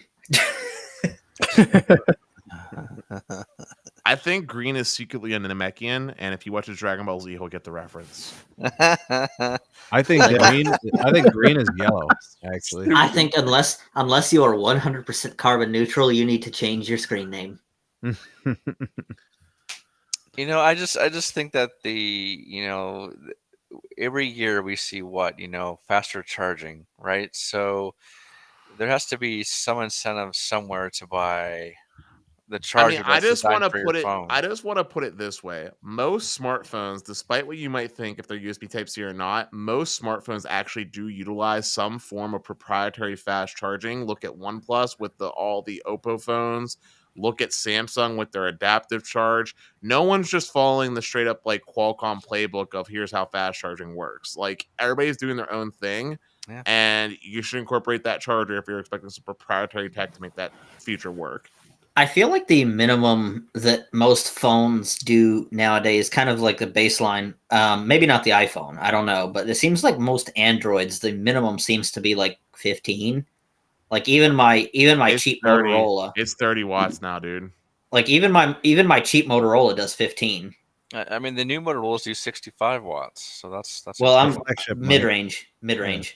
I'm on a Motorola mid-range, and it does 15 watts. Samsungs are all doing 30. All of them are doing 30 at this point. 30 and higher. But hey, you got root metrics up. Yeah, dude. We got to talk about something. I'm gonna do a little bit of evaluation for you guys. If you want to start throwing some markets at me, they did update some first half 2022 numbers for certain markets, so we can check out your hometown if you like, or places where you frequent, and we can run that analysis. It might be included. I think 85 of the 130 markets have been complete, and they've been published for root metrics first half 2022. That means in the next 2 weeks or 3 weeks possibly. So at some point in June, the entire first half will be posted. Brunswick, Brunswick, Georgia, Savannah, Georgia, or Jacksonville, Florida. I'm not sure which one it would be under. We're going to do that one. We'll do that first for you, Dave, and then we're going to get to some of the live chat members. But I want to share something with you guys. Sneed, real quick. I'm going to be copying and pasting out the live chat into the stream private chat where they come up with things. And great. You can go from there. Yeah, definitely. Okay, I first want to just share something with you guys. The Cleveland, Ohio Root Metrics evaluation, the Root Score Awards, is the only market out of the 85 that T-Mobile has an outright win. All the other markets, which is 15, T-Mobile shares with either Verizon or AT&T or all three. So the only outright win for T-Mobile is Cleveland, Ohio. And there's a big problem. They don't deserve this win. Not in Cleveland. Guess what came out for Modesto? Yeah, I've been using T-Mobile as my main, the only thing I hardly tested was voice calls. Everything else I did on my device for the last 2 weeks. And this is wrong. I know they do scientific testing. I know they go and they buy devices from the stores and they get the top plan, but that's what I have too. I've been using T-Mobile's Magenta MAX Business, and I've been using it on an iPhone 13 Pro. It is not the outright winner in Cleveland, Ohio. It is very good. It is hugely improved. There is no way, no how that T-Mobile has separated itself as the outright winner in Cleveland. No way, no how. And I will say something, Sneed. If everything is above 98, 99%, there is one winner in Cleveland, Ohio. It's me. The customer. Exactly. You're right, Pete. That's true. I just want to say, Modesto, looking at the report right now, it still holds the Volti. Hold on, it still holds the Volti calling value at 100% for performance. That's still me, suckers. Guys, like, okay, so I want to talk first. The overall, I think Pete's right. You're getting over 98 on all these metrics. He's 100% right. Pete's right. The network reliability. The only carrier I've ever used where FaceTime audio calls fail is T-Mobile. I had 2 of those. Dennis, you were on the phone with me. I was literally 3 blocks away from the macro site, and it dropped a FaceTime audio call. Not once, but twice the same afternoon. So, I mean, I can continue to test, and maybe it was just like a glitch in the matrix, but I've never dropped an audio call on Verizon or AT&T in my market. Maybe Sneed, maybe they just don't like Dennis. Well, okay, then they don't like Carlos either. I think no, it was with Moose and Tyrone. We were on a FaceTime audio call. Look at this, bro. Network accessibility. They got T-Mobile at 99. I don't have accessibility problems with Verizon or AT&T. I don't even understand what the problem is You here. got that 3 megahertz band for the guard from Canada at your house, and that's about it. So I want to say something regarding this RootMetrics test. So the carriers, they know when they're coming. They know when they're going to test. Sometimes, and I've had this happen, not everything that the carriers wanted to do during that time gets done, meaning like optimizations, network performance tweaks, stuff like that. So there's only a certain amount of limited window to, or maybe like if sites go down in that market at that time when they're testing, which I've had happen, if sites go down like due to storms, transport outages, you're screwed during that testing. And there's no way to say, oh, RootMetrics, we have a transport, we have we have bad weather affecting our sites, so you got to take into consideration that the networks aren't always perfect when these tests happen. They take it at face value and they test the networks at the at that time whatever's going on in the network. Yeah, but here's my problem, Zero Cool. When I look at this reliability number, okay, say for example the network accessibility, however they measure this. Let's say Verizon and AT&T did score poorly. I get it. Give that to T-Mobile. They got a 99 score. That's their category. But like network reliability, the only network I've ever had problems with in Cleveland, and it's only been occasionally. It's been here and there, but the only one is T-Mobile. It's the only reliability question I have. I don't understand this metric. Maybe this doesn't make any sense. AT&T could have had a bad day that No, week. no. Look. Verizon is 99, AT&T is 99, and T-Mobile's 99. They are not a 99 here. It's the only carrier where my network disappears sometimes by itself. Literally, the bars go away, and there's an X where the signal bars are. Hey, no Steve, other carrier does that. Sneed, two quick things that I think you'll find interesting. One, if you actually look back at the previous half, what's interesting about this is that Verizon for network reliability actually did worse this year, or this test resulting, than they did last, which I found interesting. But second thing, I actually have the verbiage for the RootMetric test categories. If you like, I can share that on my screen here real quick so we can see it together. If you just read off the accessibility part for me, please. Sure. Network accessibility testing is a holistic look at accessibility performance across data, call, and text testing, and includes latency results during data testing, as well as speed results during call and text testing. The accessibility category addresses the question of how long does it take to access the network? Sneed, do you want the best? I can give you actually the best market for testing for Verizon. Look at Stockton, California. Yeah, but I understand how like some carriers are doing really well in a market. That's not my problem. My problem here is the one thing that I know better than any RootMetrics testers are going to know is I know every single part of this city, and I know where each carrier has weaknesses. You know what I'm saying? Like, I know these pockets. I know these neighborhoods. I know these sites. And my only issue is that they are giving network reliability, this metric. They gave T-Mobile a 99.5 score It is not earned. They do Yeah, not have a 99 rating here. I get what you're saying, and I've had that happen too. Like when like I've had that happen between Verizon and AT&T before in certain markets, right? It's just, it happens. It's a fluke. We call that a fluke.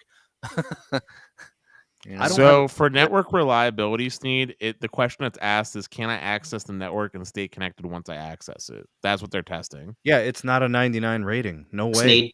Sneed, the problem is that you know the market. For somebody just visiting, that score is probably pretty accurate. Because you've got to think, somebody just visiting, they're going to be going downtown. Dave, if that's accurate, then how come every time people come to my house and visit from other places, they need my Wi-Fi password? Yeah, but keep in mind though that this test this year, it's going to change next year. So don't. Did RootMetrics test at your house?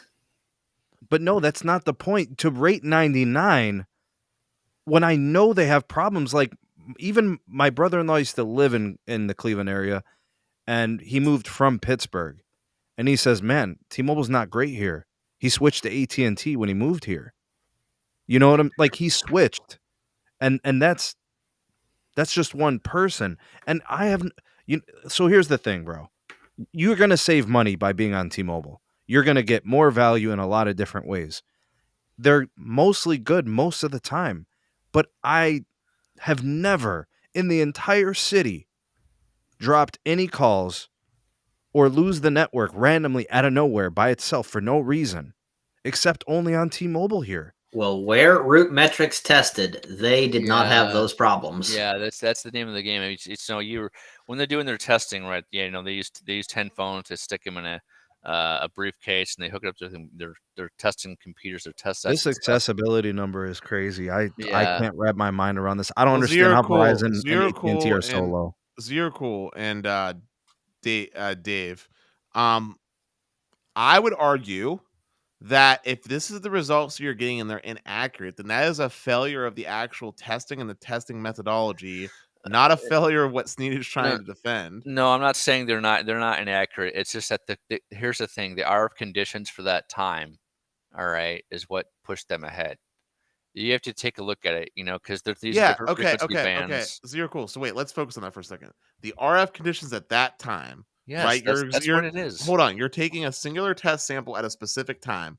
Right. That's a flawed testing methodology. It's not. How do we incorporate to get more accurate results so it's not just based off of one time of day where a carrier could have a cell site They do it for a week. The answer... Yeah, they test over like 10 days or something with this. Yeah, but the answer is use the third-party data that gets collected across a broad scope of devices, speed tests from Ookla, to make it so that you have both here's what our people did, here's what speed test showed us to make a more accurate painting and picture. Dennis, that's just testing speed. But you can get other data from the Ookla speed test. That's what you need. You need the other stuff. You would need these measures, the accessibility, the reliability. Those would have to become parts of that. And those are all able to be found. But our testing is scientific. We do our tests better than Ookla does. Well, Ookla owns them. He owns them now. But here's the thing, guys. I don't have a problem with RootMetrics. I don't have a problem with their testing. I have a problem with just the Cleveland results. That is not, unfortunately, which I like RootMetrics, and I'm very happy to see that T-Mobile's got 15 shared wins, and they've got one outright win because they never used to. Okay, so I'm happy for that. I'm just saying these two areas. Okay, look, network speed, T-Mobile has to get it because they've got the most mid-band 5G available. It would be crazy for them not to have the speed award. The fact that they're like tied for first or first outright in these other categories, I'm with it. That's all accurate. This is a problem right here with the network accessibility. Okay, I get what you're saying, Steve, but here's the thing.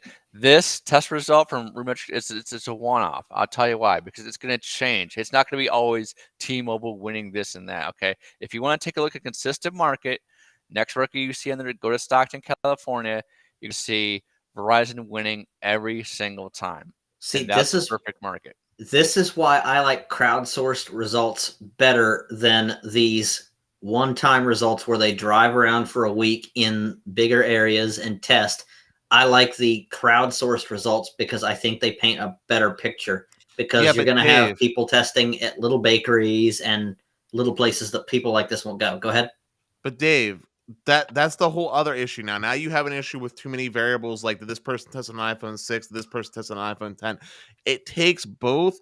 If you want a truly encompassing test that paints a full picture, the whole 180-degree view, you got to have both professional testers testing at specific times and the crowdsourced data. That way you can get the full picture. You can't just have one or the other. So it just has so to you be know, both. they do indoor and outdoor testing. For indoor testing, they do about 25 to 30 locations, and we actually get the locations of indoor testing where they are testing and the frequency coordinates. Now for the outdoor testing, they just drive around. So Hey, real quick, Pete, fill me in. What markets are we doing, bro? Say, we got a super chat from Oceanic Vibes for $2 saying Albuquerque, New Mexico. Okay, Albuquerque, we do have the data for first half 2022. And Albuquerque it's essentially a three-way tie. Verizon 99, AT&T is almost 99, T-Mobile's 98.3. I went through Albuquerque this January, and yeah, Verizon and just Verizon and T-Mobile. No complaints on either of them. Yeah, they're both really good there. AT&T is phenomenal there too. You can pick your carrier in Albuquerque. Very nice. Next one, Pete. We have Chuck's Tech and Coaster wanting St. Louis. I'm assuming that's Missouri. Mizzou. Let's do it with St. Louis. St. Louis is there, first half 2022. Verizon 99.4, AT&T 99, T-Mobile 98.6. You can pick your carrier there as well. Network reliability, they're all really good. Accessibility, it's pretty close. Verizon's a little ahead of the competition. AT&T seems to be lagging in accessibility a slight bit. Sneed, real quick before you do this next one, I just want to address the super chat real quick from Green. Yeah, go ahead. So Green, thank you for another $5 super chat. He said Sony Xperia 4 is expected to only having the phone in the box, no charger or cable in the box, getting ahead of Apple before they do it. I can see that. Thanks, Green. Pete, next one. Got a $2 super chat from Andrew saying Riverside, California. Oh, Verizon. Oh, yeah. Riverside, yeah, we got it right here. Verizon 99, AT&T 97.5, T-Mobile 94.9. That's overall. Reliability, Verizon 99, AT&T 98, T-Mobile 95. Accessibility, AT&T's bad for accessibility, 88.8. T-Mobile's at 90, and then Verizon's at 94. That looks like Verizon country, sort of. I just want to point out that Modesto is the only market that's got 100%. I just want to throw that out there. In there, aren't you? It looks like T-Mobile has calling issues in Riverside. Maybe. It looks like it fell. It looks like it was a little higher before, so I don't know if they tested on a bad day or something. Yeah. So my apologies for the silence. I was eating my dinner. Oh, you're good. No problem, bro. Also, Sneed, if you want to just if you get the comment, it should make the screen bigger for viewers. Thanks, bro. Yeah. Thanks for reminding me. Okay. Next one, Peter. We got Gerald Weaver saying Philadelphia, Pennsylvania. They got Philly for the first half. They absolutely do. All right, we got Verizon 99, AT&T 99, T-Mobile 98.4. So they're all, you could pick your carrier in Philly. That's pretty nice, dude. I don't see any issues really, except accessibility for AT&T is a little low. Speed, oh my goodness. T-Mobile must be really fast there. 99.9. Wow. I think that was one of the first markets that got a lot of N41, wasn't it, Pete? Yeah, with Sprint. Yeah. Yep. So that makes sense. They kind of jumped on it there. Philly is a T-Mobile town. All right, next one. Next up, we have Santiago Hernandez saying, check out San Jose, California. San Jose. I don't think we have their data yet. Nope, it's not on there. Well, Is Santa Rosa anywhere near? no. No, that's California. All right, man. My Next bad, up, bro. we have Joshua Henson with Hayesville, North Carolina. Man, I never even heard of that. That might be a small market. I'd be surprised if they had it. That's North Carolina. So how close would Greensboro be? Is there something else, man? Any markets that are a little bit more major? Man, I don't know. We'll go to the next one, see if he chimes back in. Yeah. Let's go for Frederick, Maryland. Frederick? Yep, this is from He's coming soon. Yeah, I don't see Fredericksville. Just Maryland. Frederick. I don't see it either. Yeah. Sorry. Santiago says Fremont, California. San Jose. Nope. That's a little jump in the list. We Yeah, I got don't see Fremont. Boar Grant 61103, Rockford, Illinois.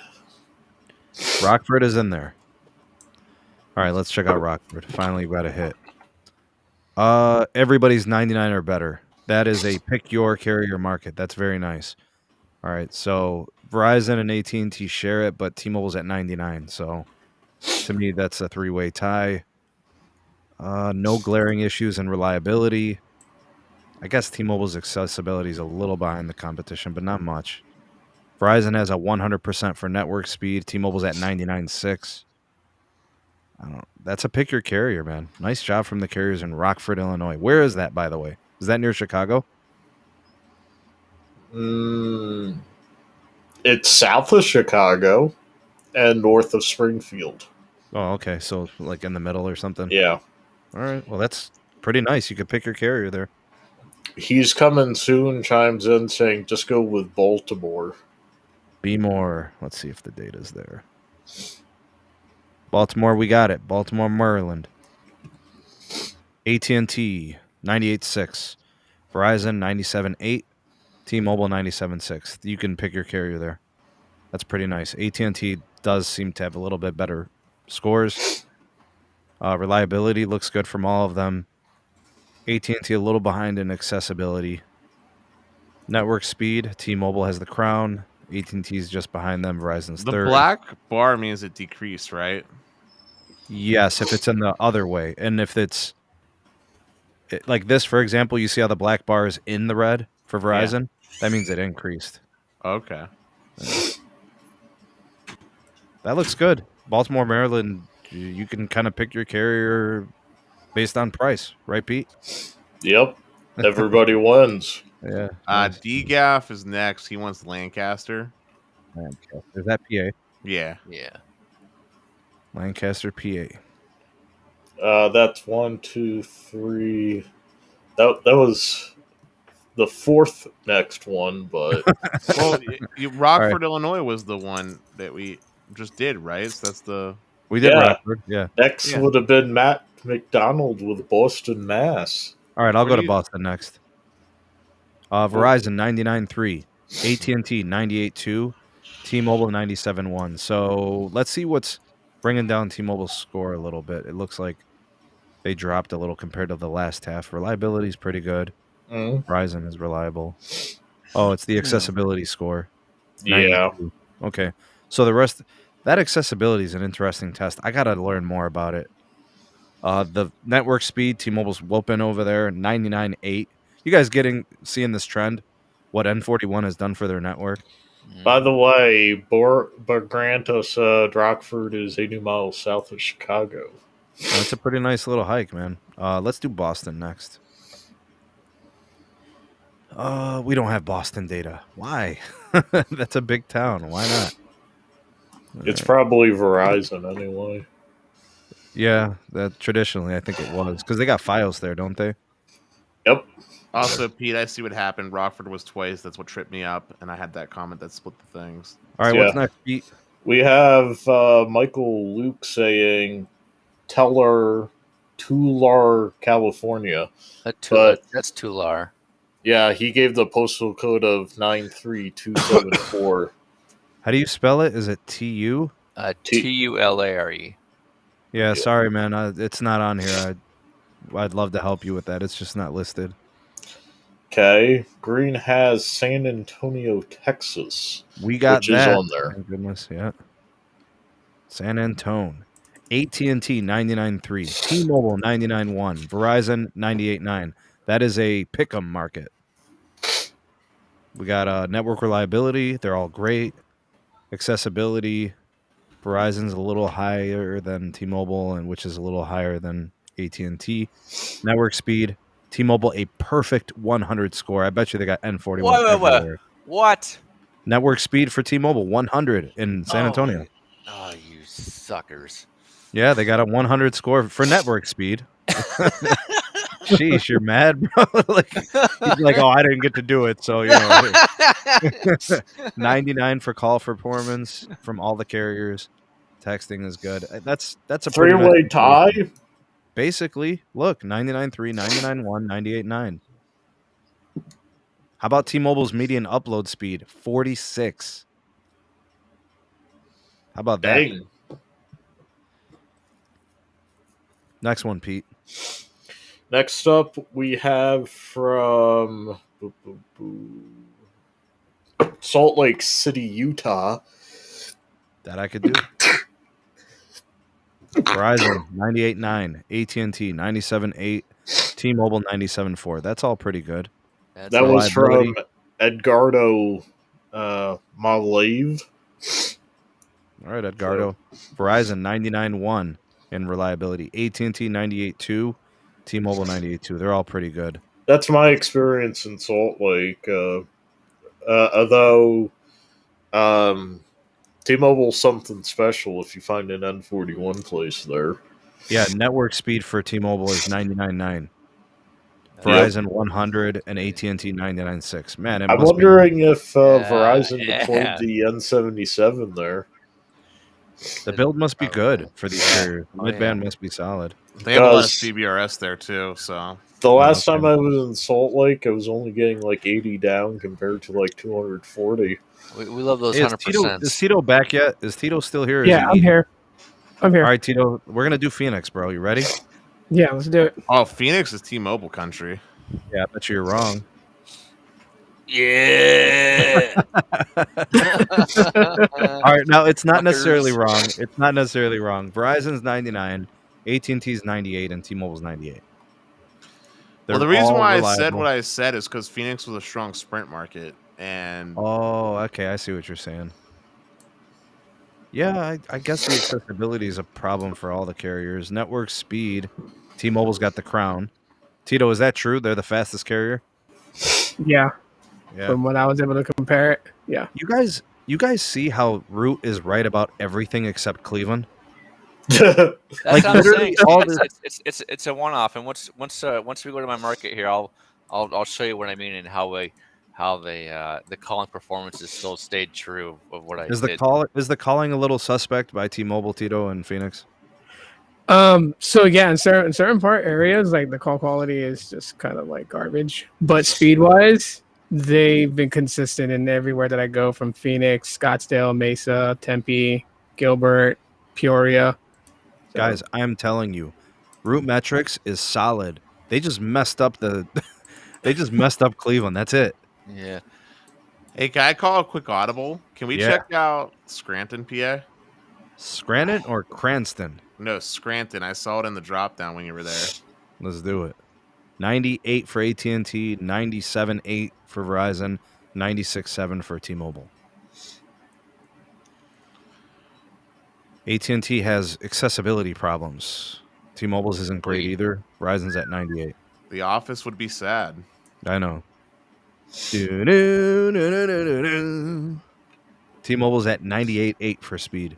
Verizon 98.7, AT&T 97.6. Look at the call performance, though. AT&T way out ahead. Dude, that's insane. Yeah. When you were on overall performance, did it talk about what the median download was or anything? What's it say there?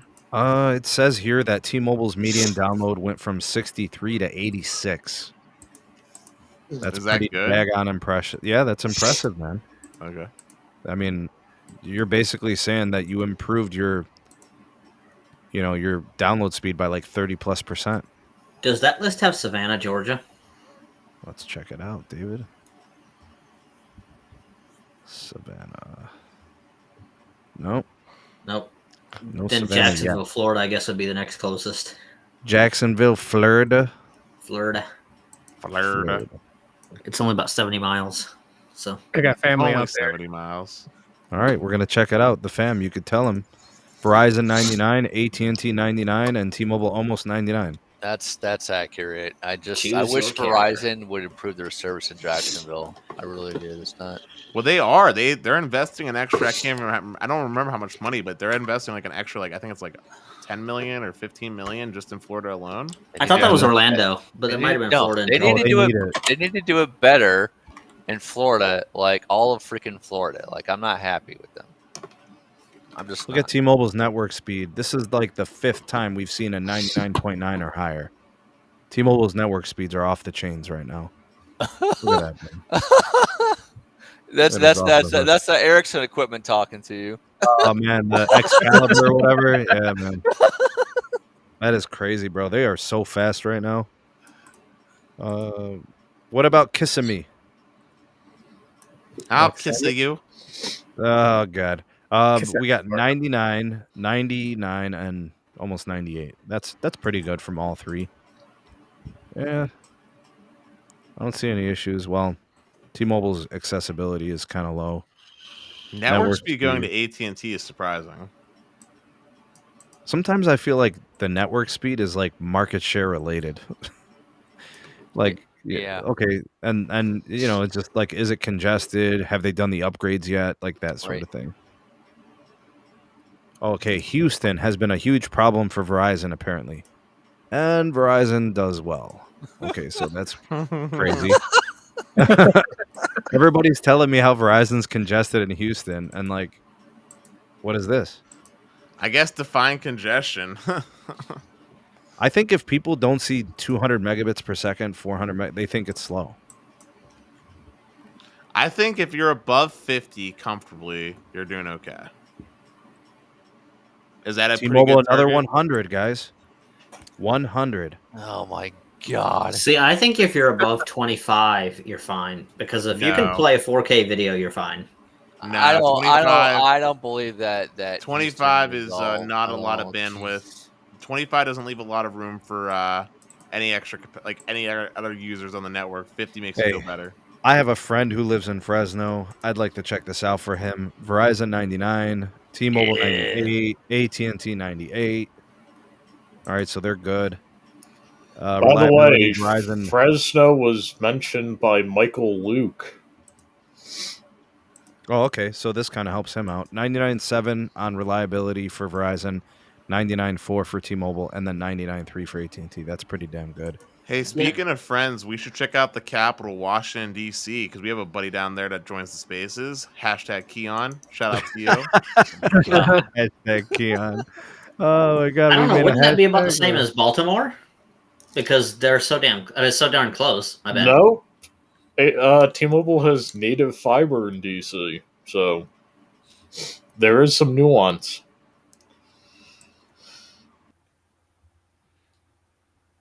Yeah, don't tell me DC's not on there. I guess we just have to use the Baltimore numbers. Wow. And Baltimore went to AT&T. DC's too small. Yeah, right. It's only the capital of the country. Yeah, but that's not a major. They don't classify that as a major. Yeah, it's Baltimore, isn't it? They classify that as Baltimore, is what I'm saying. Because Baltimore, DC, and what is that place in Virginia is like right there, all crammed together. Yeah, they just got to look at Baltimore, I suppose. Yeah. DC's on the list. You may have to zoom in more, is what Jared Weaver said. RM says DC is Verizon. Well, there's no data point for it. I don't see a mention. It's from 2021. That's why it's for second. Oh, well then that doesn't really help us. We've already covered 2021 data. Yeah. Are there any other requests, Pete? Modesto. Modesto? Don't let me hanging, man. Come on. All right, let's do Modesto because it was the house that Zero Cool built. That's right. Right. And check out that calling performance. It's still there. Let's see if Modesto is still holding the title. Zero Cool's over there. We built this city. and if you want even better market than Modesto, look at Stockton after that, and they'll just blow you away. All right, we got Verizon at 99.5, T-Mobile 98.9, AT&T 98.7, so they're all good. Reliability, Verizon 99.9, AT&T 99.5, T-Mobile 99.5. Verizon a little bit better in accessibility. Network speed, they're all at 99.6 or higher. Data performance, they're all 99.3 or higher. Verizon 100% on the calling performance. Yeah. T-Mobile 99.3, AT&T 99.2. You get to pick your carrier based on anything other than performance in Modesto. Dude, look at El Paso, Texas. I don't know if we did or not, but El Paso, Texas, you're going to have a stroke when you look at network accessibility. All right, Verizon 99.6, T-Mobile 98.7, AT&T 98.1. Reliability, they're all over 99.7. Wow, that's really good. Now I have a stroke. AT&T just, I don't know what's happening, but I'm sad. This is a known problem. That sounds AT&T, like AT&T's trash in El Paso. That's known. That's her backyard. Ugh. Well, it might be, bro, but they ain't tending to it. There's a bunch of weeds growing in it. That's why. That's why I'm like surprised. Verizon sucking in Menlo Park, New Jersey. Out in the West Texas town of El Paso. Do they suck? Does Verizon suck in Menlo? No, that's her backyard. It's epic. Oh, so, yeah. You know what I find funny, since we're talking about backyards real quick? Does anybody T-Mobile with another 100% rating? Does anybody find it hilarious that each carrier that has a backyard, like for example, Spokane, Washington, T-Mobile's not the best in Spokane. It's always like Verizon, and freaking over in Jersey, it's like always T-Mobile, and down here in AT&T land, it's I can tell you why that is actually. Why? So, the carriers, so basically their home base, right? You know, for example, T-Mobile in Washington, right? The carriers were actually purposely built out in their areas, their home base where their headquarters are at, just to make them look bad. That's the honest truth, bro. Yeah. The only issue that T-Mobile has in Spokane really is the calling. Their competitors are better. Exactly. Yeah, that's exactly my point. Yeah. See, Verizon. I bet you it's density. It's probably it is. density. Yeah, they make them, the goal is to make them sweat their pants in their own market. Hey, for curiosity, is New York in here just because the Big Apple? NYC, we got the tri-state area. Yeah, Verizon 99.2, AT&T 98.4, T-Mobile 97.8. Reliability, they're all 98 or better. That's accurate. Accessibility, Verizon's way ahead. Network speed, holy crap, 99.8, 99.8, 99.3. Man, it must be nice having all that fiber everywhere. Is there not like a Manhattan specific New York? Oh, like boroughs? Yeah. Nah. I could tell you though, they spent the most time in New York. They spent 14 days. Wow. Bro, you gotta remember they have like 19 million people there, don't they? Yeah, I was just expecting everyone to be 100% across the board because it's New York. Close. It's close.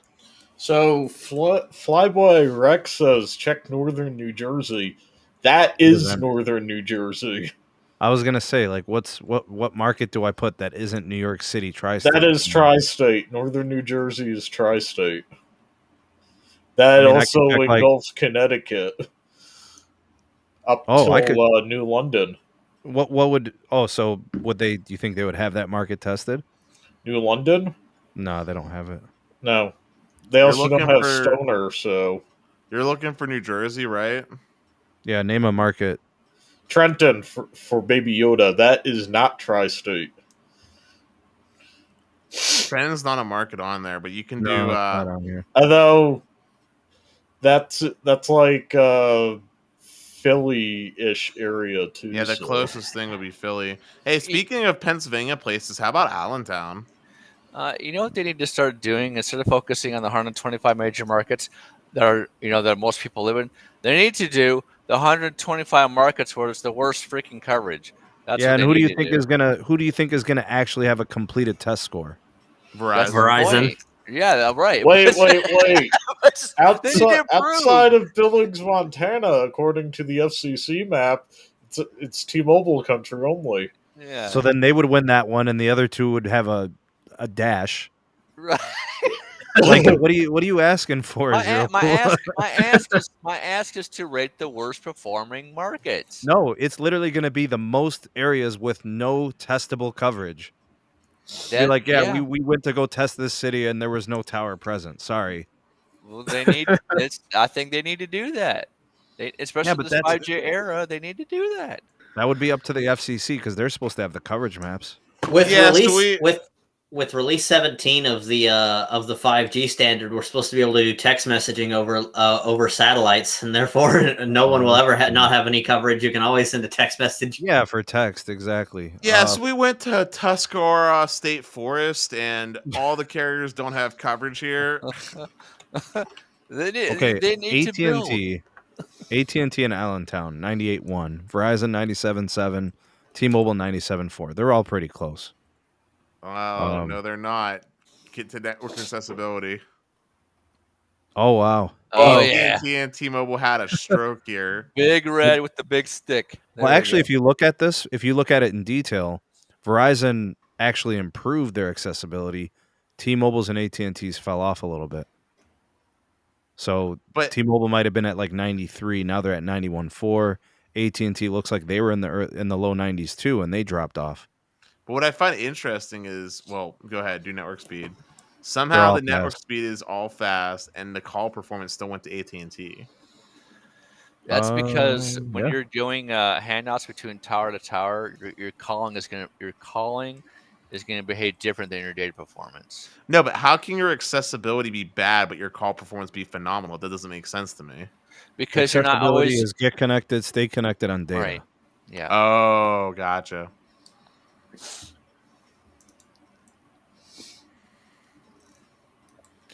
Yeah, a lot of the Northeast is still from 2021 data. Like most of like the upper Northeast states are all. And you know what I'm really curious about is once the 3G gets shut down, how is it going to affect it? Because with their testing, I think they might do the 1x testing. I'm not sure if it fails a VoLTE call. I don't know if they're testing the switch back to 1x or not. I know somebody was asking for New Orleans. Let me check that. Yep, somebody was asking for New Orleans. That 3G was is Santiago. gonna be gone soon, thank God. All right, we got 99.5 for Verizon, 98.5 for T-Mobile, 96.7 for AT&T. Ow! Verizon, yeah. They're all pretty good on reliability. The accessibility, AT&T, what the hell? That's so bad. Network is Honolulu speed. in there? What's that? Is Honolulu in there? I'll check that here in a second. Network speed, Verizon 99.9, T-Mobile 99.8. So Honolulu's 2021 data, second half of 2021. It sounds like in New Orleans you either need T-Mobile or Verizon, because AT&T sounds like it just died. Yeah, no Honolulu data for this year yet. Hey, but Sneed, we haven't checked out Wisconsin all that I'm aware of, and I was thinking we should look at either Madison or Milwaukee. I can do neither. They're both definitely 2022 data. Oh, am I too far down? My bad. Milwaukee. If you just scroll on the actual map, you can tell what's 2022 by the green icons. All right, Milwaukee. Oh, somebody asked for Miami too. All right, let's do Madison first, then we'll do Milwaukee, and then we'll do Miami. All right, so Madison, Verizon 99, AT&T 97, T-Mobile 97, accessibility, Verizon, or reliability, Verizon, accessibility, also Verizon. AT&T's way back at 86. Looks like AT&T's having some problems. AT&T just had a stroke. That's what happened. Network speed, it's T-Mobile at 99.4. Data performance, Verizon and T-Mobile. AT&T's a little behind. All right, so that's like a T-Mobile Verizon place apparently. Let's do Milwaukee. T-Mobile 99.5, Verizon 99.3, AT&T 98.7. T-Mobile and Verizon for the reliability. Actually, they're all good. 99.4 or better. Do they Accessibility. test? Okay. AT&T 91.3. They're behind the rest of the competition in accessibility. And then for speed, they're all pretty fast, but T-Mobile's really fast. 99.9. AT&T 99.8. Do they test Duluth, Minnesota? Duluth? That Duluth. was asked. Are you serious? Yeah, someone All asked right. for Duluth. Let me do Miami real quick. I know somebody asked for that. Verizon 99.3, T-Mobile 98.2, AT&T 97.9. The reliability is good from all of them. The accessibility, AT&T is a little low. T-Mobile's a little low. Network speed, they're all 98.7 or higher. Data performance, they're all good. Looks like Miami, you could pick your carrier, man. Yeah, that goes out to Mr. Technoid saying Verizon sucks in Miami. I hate Verizon.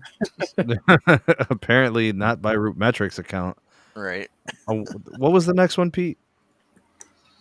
Duluth. That was mentioned by Andrew, which was actually the next one on the list. No Duluth, man. I'm sorry. Minneapolis, St. Paul. That should be there. So the No, not yet. I don't have the data yet. Okay. No, not yet. On a quick side note, I was looking at Chicago real quick, Sneed. And in Chicago, there's a number one three-way tie, 100 for everyone across the board for network speed. Ooh. I mean, they all look pretty good here. Overall, the mayor paid him off, man. Come on. Oh, snap. Look at the reliability. 99.6 for T-Mobile, 99.6 for AT&T, 99.9 for Verizon. Nice. AT&T's got problems with accessibility. What is going on here? They do. So one thing I've been noticing on my S22, when I switch, because I dual SIM, when I switch over to AT&T, it does take a while for the data sometimes to just kick on and use. Is anyone else having that issue? No, I can't say. We've had that down here. Okay. Like in Phoenix. But this is what surprised me. I think this is the only market we've seen that actually got a three-way 100% tie for That's speed. crazy. Man, nice job in Chicago. These guys are doing it right. Big shout out to the Verizon, T-Mobile, and AT&T network teams in Chicago, Illinois. Wow. Yeah, Hey, don't they have that N77 for AT&T there too? Sure do. They got like 3 towers with it, dog. Hey, using T-Mobile's logic, that's a city.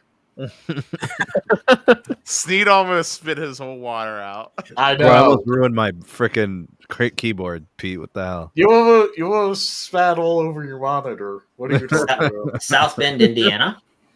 I could do South Bend if it's... See what Mayor have? Pete's hometown is doing. Yeah, Pete Buttigieg.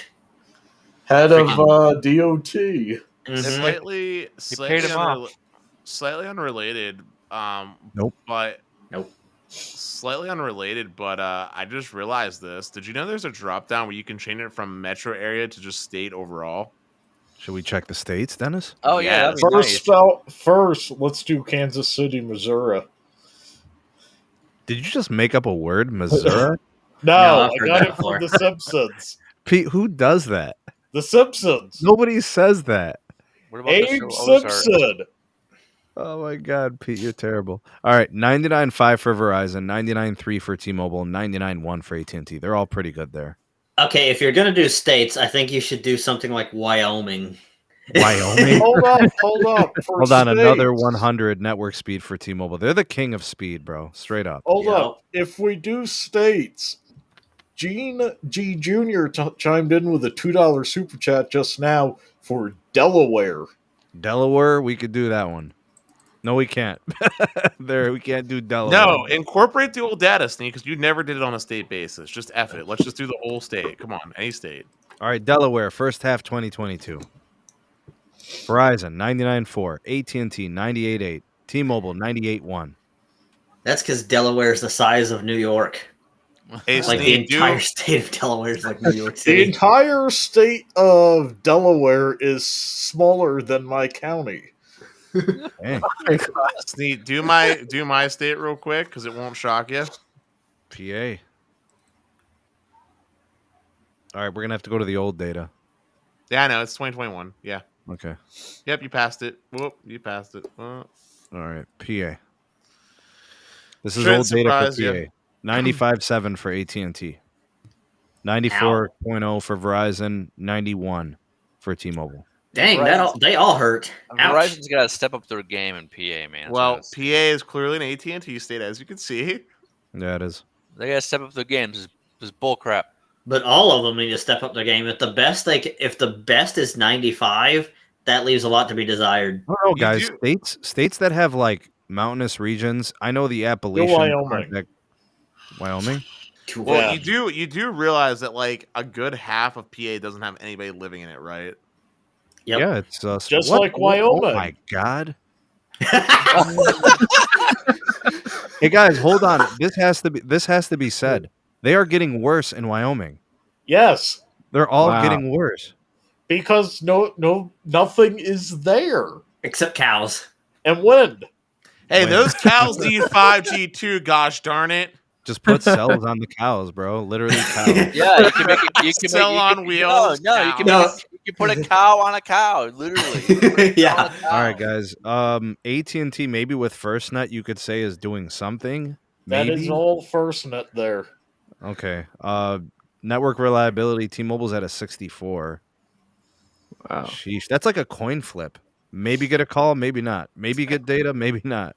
Sell on hoof. COH. Let's see the network speed. Dude, here. I don't know if you ever watched South Park, but I'm just picturing like the little anal probe that comes out and it's just an antenna. Hey guys, this is really bad. I mean, if you're in Wyoming, you're definitely not looking forward to your cellular connectivity. You're not looking forward to happy times. Yeah, you're looking forward to your DSL and the very Holy bad. crap, bro! Look at the calling. Yeah. So Wow. So that's the thing. Wyoming, Montana is going to be equally worse. See, that's where something like Starlink really comes in. Montana's the worst. I heard Nebraska's really bad. So I know what state I don't want to live in. I'm not going to Wyoming. Right? So, Sneed, we got 2 super chats in for states. Okay, let's do it. We got from Franco Barrera.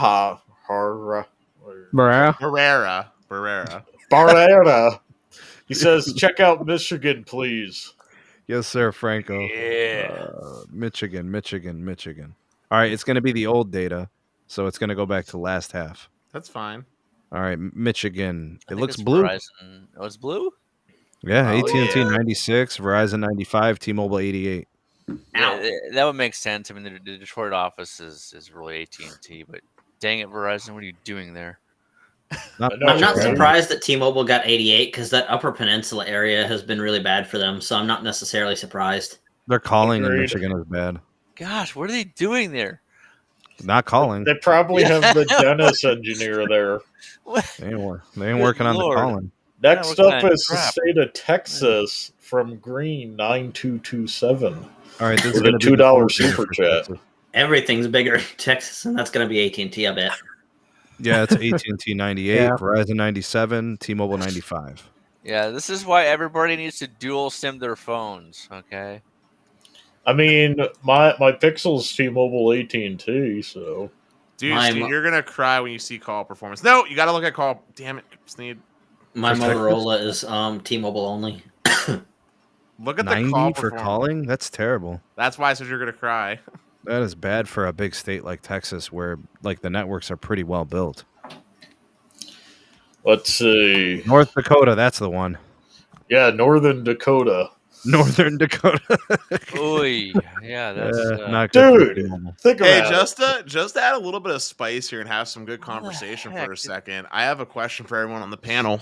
Why you gotta make everything spicy, bro? Can't we just get the No, regular because I want to spice this up. Otherwise, it's boring. Spicy's for Patreon. Listen, otherwise it's boring. So I have a question for y'all, real quick.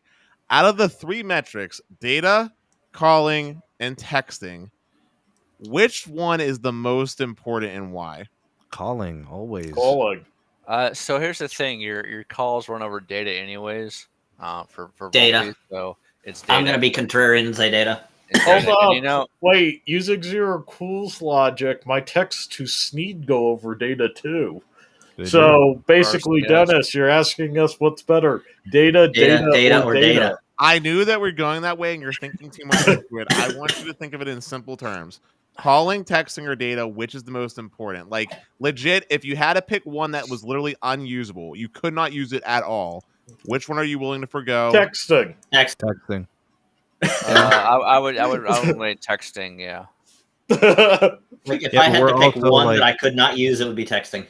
You We're know, also Dennis, not I know kids. what you really want in this. Dennis, You want Xfinity Mobile in this Remetrics report. Because what I would do is I would just send my texting over data. Like I would Hey, just hold on, do hold Signal. on. Dennis, unlike you, I think the rest of us are over 30, so yeah, texting could just go. No, I'm actually not over 30. I'm only 20. Hey, Actually, if let's- you want to know the truth, Pete, texting is something that most young people don't use. We use iMessage and other data messaging applications, but Yeah. texting is important for 2FA, which is why it's important to me. We use Signal or iMessage, and as far as No 2FA one goes, uses Signal. I'm as sorry. far Hey. as 2FA goes, I much prefer doing the OTP QR codes because then I can do it from my tell password that to manager. your bank that doesn't do O2P and does SMS only. Oh, I know it's stupid as You heck. should My- use Threema. All right, time to check My out bank Arizona. emails me. Time to check out Arizona here. Yeah, emails are okay. We got the Oh, wow. Verizon at 94.8, AT&T at 91, and T-Mobile at 89. Mhm. Man, I guess Verizon only has those dead spots on I-40. Do Looks like Colorado they're pretty next. good out west, man. Do Colorado next. Colorado. Yeah. I was gonna say West Virginia because Rich Z chimed in at 10:33 Oh God, p.m. none of them are going to be good there. All right, well, let's do Colorado here. Pete, is this right? AT&T 88, Verizon 87, T-Mobile 86. What year is this from? Second half of 2021. That's completely outdated. Sheesh. texting sucks. Period. Dude, Zero Cool, you sound like freaking Shaggy, bro, just now. Let's You do West Virginia. It's yeah, the West texting, Virginia. man. That should Take be me bad. home. Country Country roads. I'm going to do Halifax next. Wait, they have Country roads. They have data for Halifax. That's where I belong. All right, That's- AT&T 75.5, T-Mobile 72, Verizon 71. Ow, Hey, Sneed, I'm That sorry. hurts. Your video is going to Yeah. get copyrighted because my incredible singing. that hurts so bad. Like, ow, that hurts. Verizon's not great in West Virginia at all. The other Yeah, carriers there's are better. something- Yeah, so hold up real quick. I've driven down through West Virginia. Oh my God! Steve, let me What just talk. happened, bro? Steve, let me talk for a second real fast. Because they won't roll Hold on, on can I West talk? Mobile. Hold up.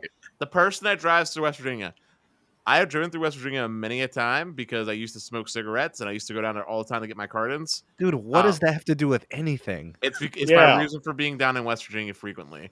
I just All want to right. say, They have better smokes, apparently. no, they're like they're freaking like $6 cheaper. But listen, Verizon literally does not have like any native coverage like at all down there. It is god awful. It is the worst carrier. Sprint was actually the best down in West Yeah, Virginia because of Chantel. back when the Right. time was around, and AT&T was actually really good too. Yeah. I mean, can we get Chantel on here? Because T-Mobile- T-Mobile also had no coverage down in West Virginia until they got Sprint. So that's actually a major improvement for T-Mobile. It's better than Yeah. zero. Kentucky and West Virginia are improving a lot for T-Mobile since they got Chantel. But All right, kiddos. I remember being in Kentucky when in 2017 when the AT&T 2G got shut down because I was roaming on AT&T 2G with T-Mobile and I was there Okay. when it. So this is important. I just want to do this as a baseline because we'll get the 2022 half one numbers soon. The U.S. average for second half 2021, AT&T was 95.5, Verizon 95.4, T-Mobile 90.6. What do you guys think is going to happen for half one 2022? I think the results will stay the same. You don't Roughly think the there's going to same. be enough improvements? I think T-Mobile is going to come up to like 93. Yeah, I would agree. I think that the order will stay the same: AT&T, then Verizon, then T-Mobile. But I think they'll all come up some. Yeah. T-Mobile will Disagree. come up some. They'll just I stay the same. disagree. I think what's going to happen is T-Mobile's going to jump up to like 95.4 or whatever Verizon is right now. Verizon's going to jump up to like 97, and AT&T is going to hover around like 96. So you got Verizon going ahead, and then AT&T just below them, and then T-Mobile right below them. Correct. I basically see T-Mobile being at where Verizon was now, AT&T climbing up like half a percentage to 96, and Verizon taking a full point lead over AT&T. All right, guys, put it on the board. Put it on the board. I want Verizon. All right, guys, we're gonna close out the stream. I'm tired. It was great, but now I am done. Hey, Sneed. Yeah. Until tomorrow. Sneed, let me jump in here real quick. Yeah, man. We got to give shout-outs to Terrence Wilson, Santiago Hernandez, John McAlenian, Shaheen Fried, Macalian. Somebody, he's going to have to tweet me the phonetics. I think Pete just needs English class. No, he's good with English. He's bad with names. I'm bad with names. J for real, Green 9227, Oceanic, C Vibes, Andrew, Gene G Jr., and Franco Barrera. Hey, Steve, one quick thing because it came up. Also stuck with Oz. Sneed, one quick thing before we end out the show because it came up real quick. Xfinity Mobile, you text me you were having a problem connecting to UW, but Carlos said otherwise. How has it been? It is Verizon. And so it is Verizon. It is 100% Verizon. Oh, hold up. Stop the presses. MS chimes in with a $2.71 super chat saying, great stream. Just under the wire. Can you do some? Are you planning on doing some video testing between Verizon Native and Xfinity? I could do that. The only network you have access to is 2.4 gigahertz Wi-Fi. Turn on airplane mode and turn on nothing but 2.4 gigahertz Wi-Fi and use that. Xfinity Hotspot doesn't use 2.4; it uses 5 gigahertz too. I think they use both. That's what I'm saying. Like, they do use both. Yeah. Why do you want me to do that, Dave? I mean, Sneed, I was doing that in Pittsburgh. Like dead ass. I was doing that. You guys do realize that they don't. Comcast knows what you're viewing, so they can sell it to advertisers. Actually, I was looking.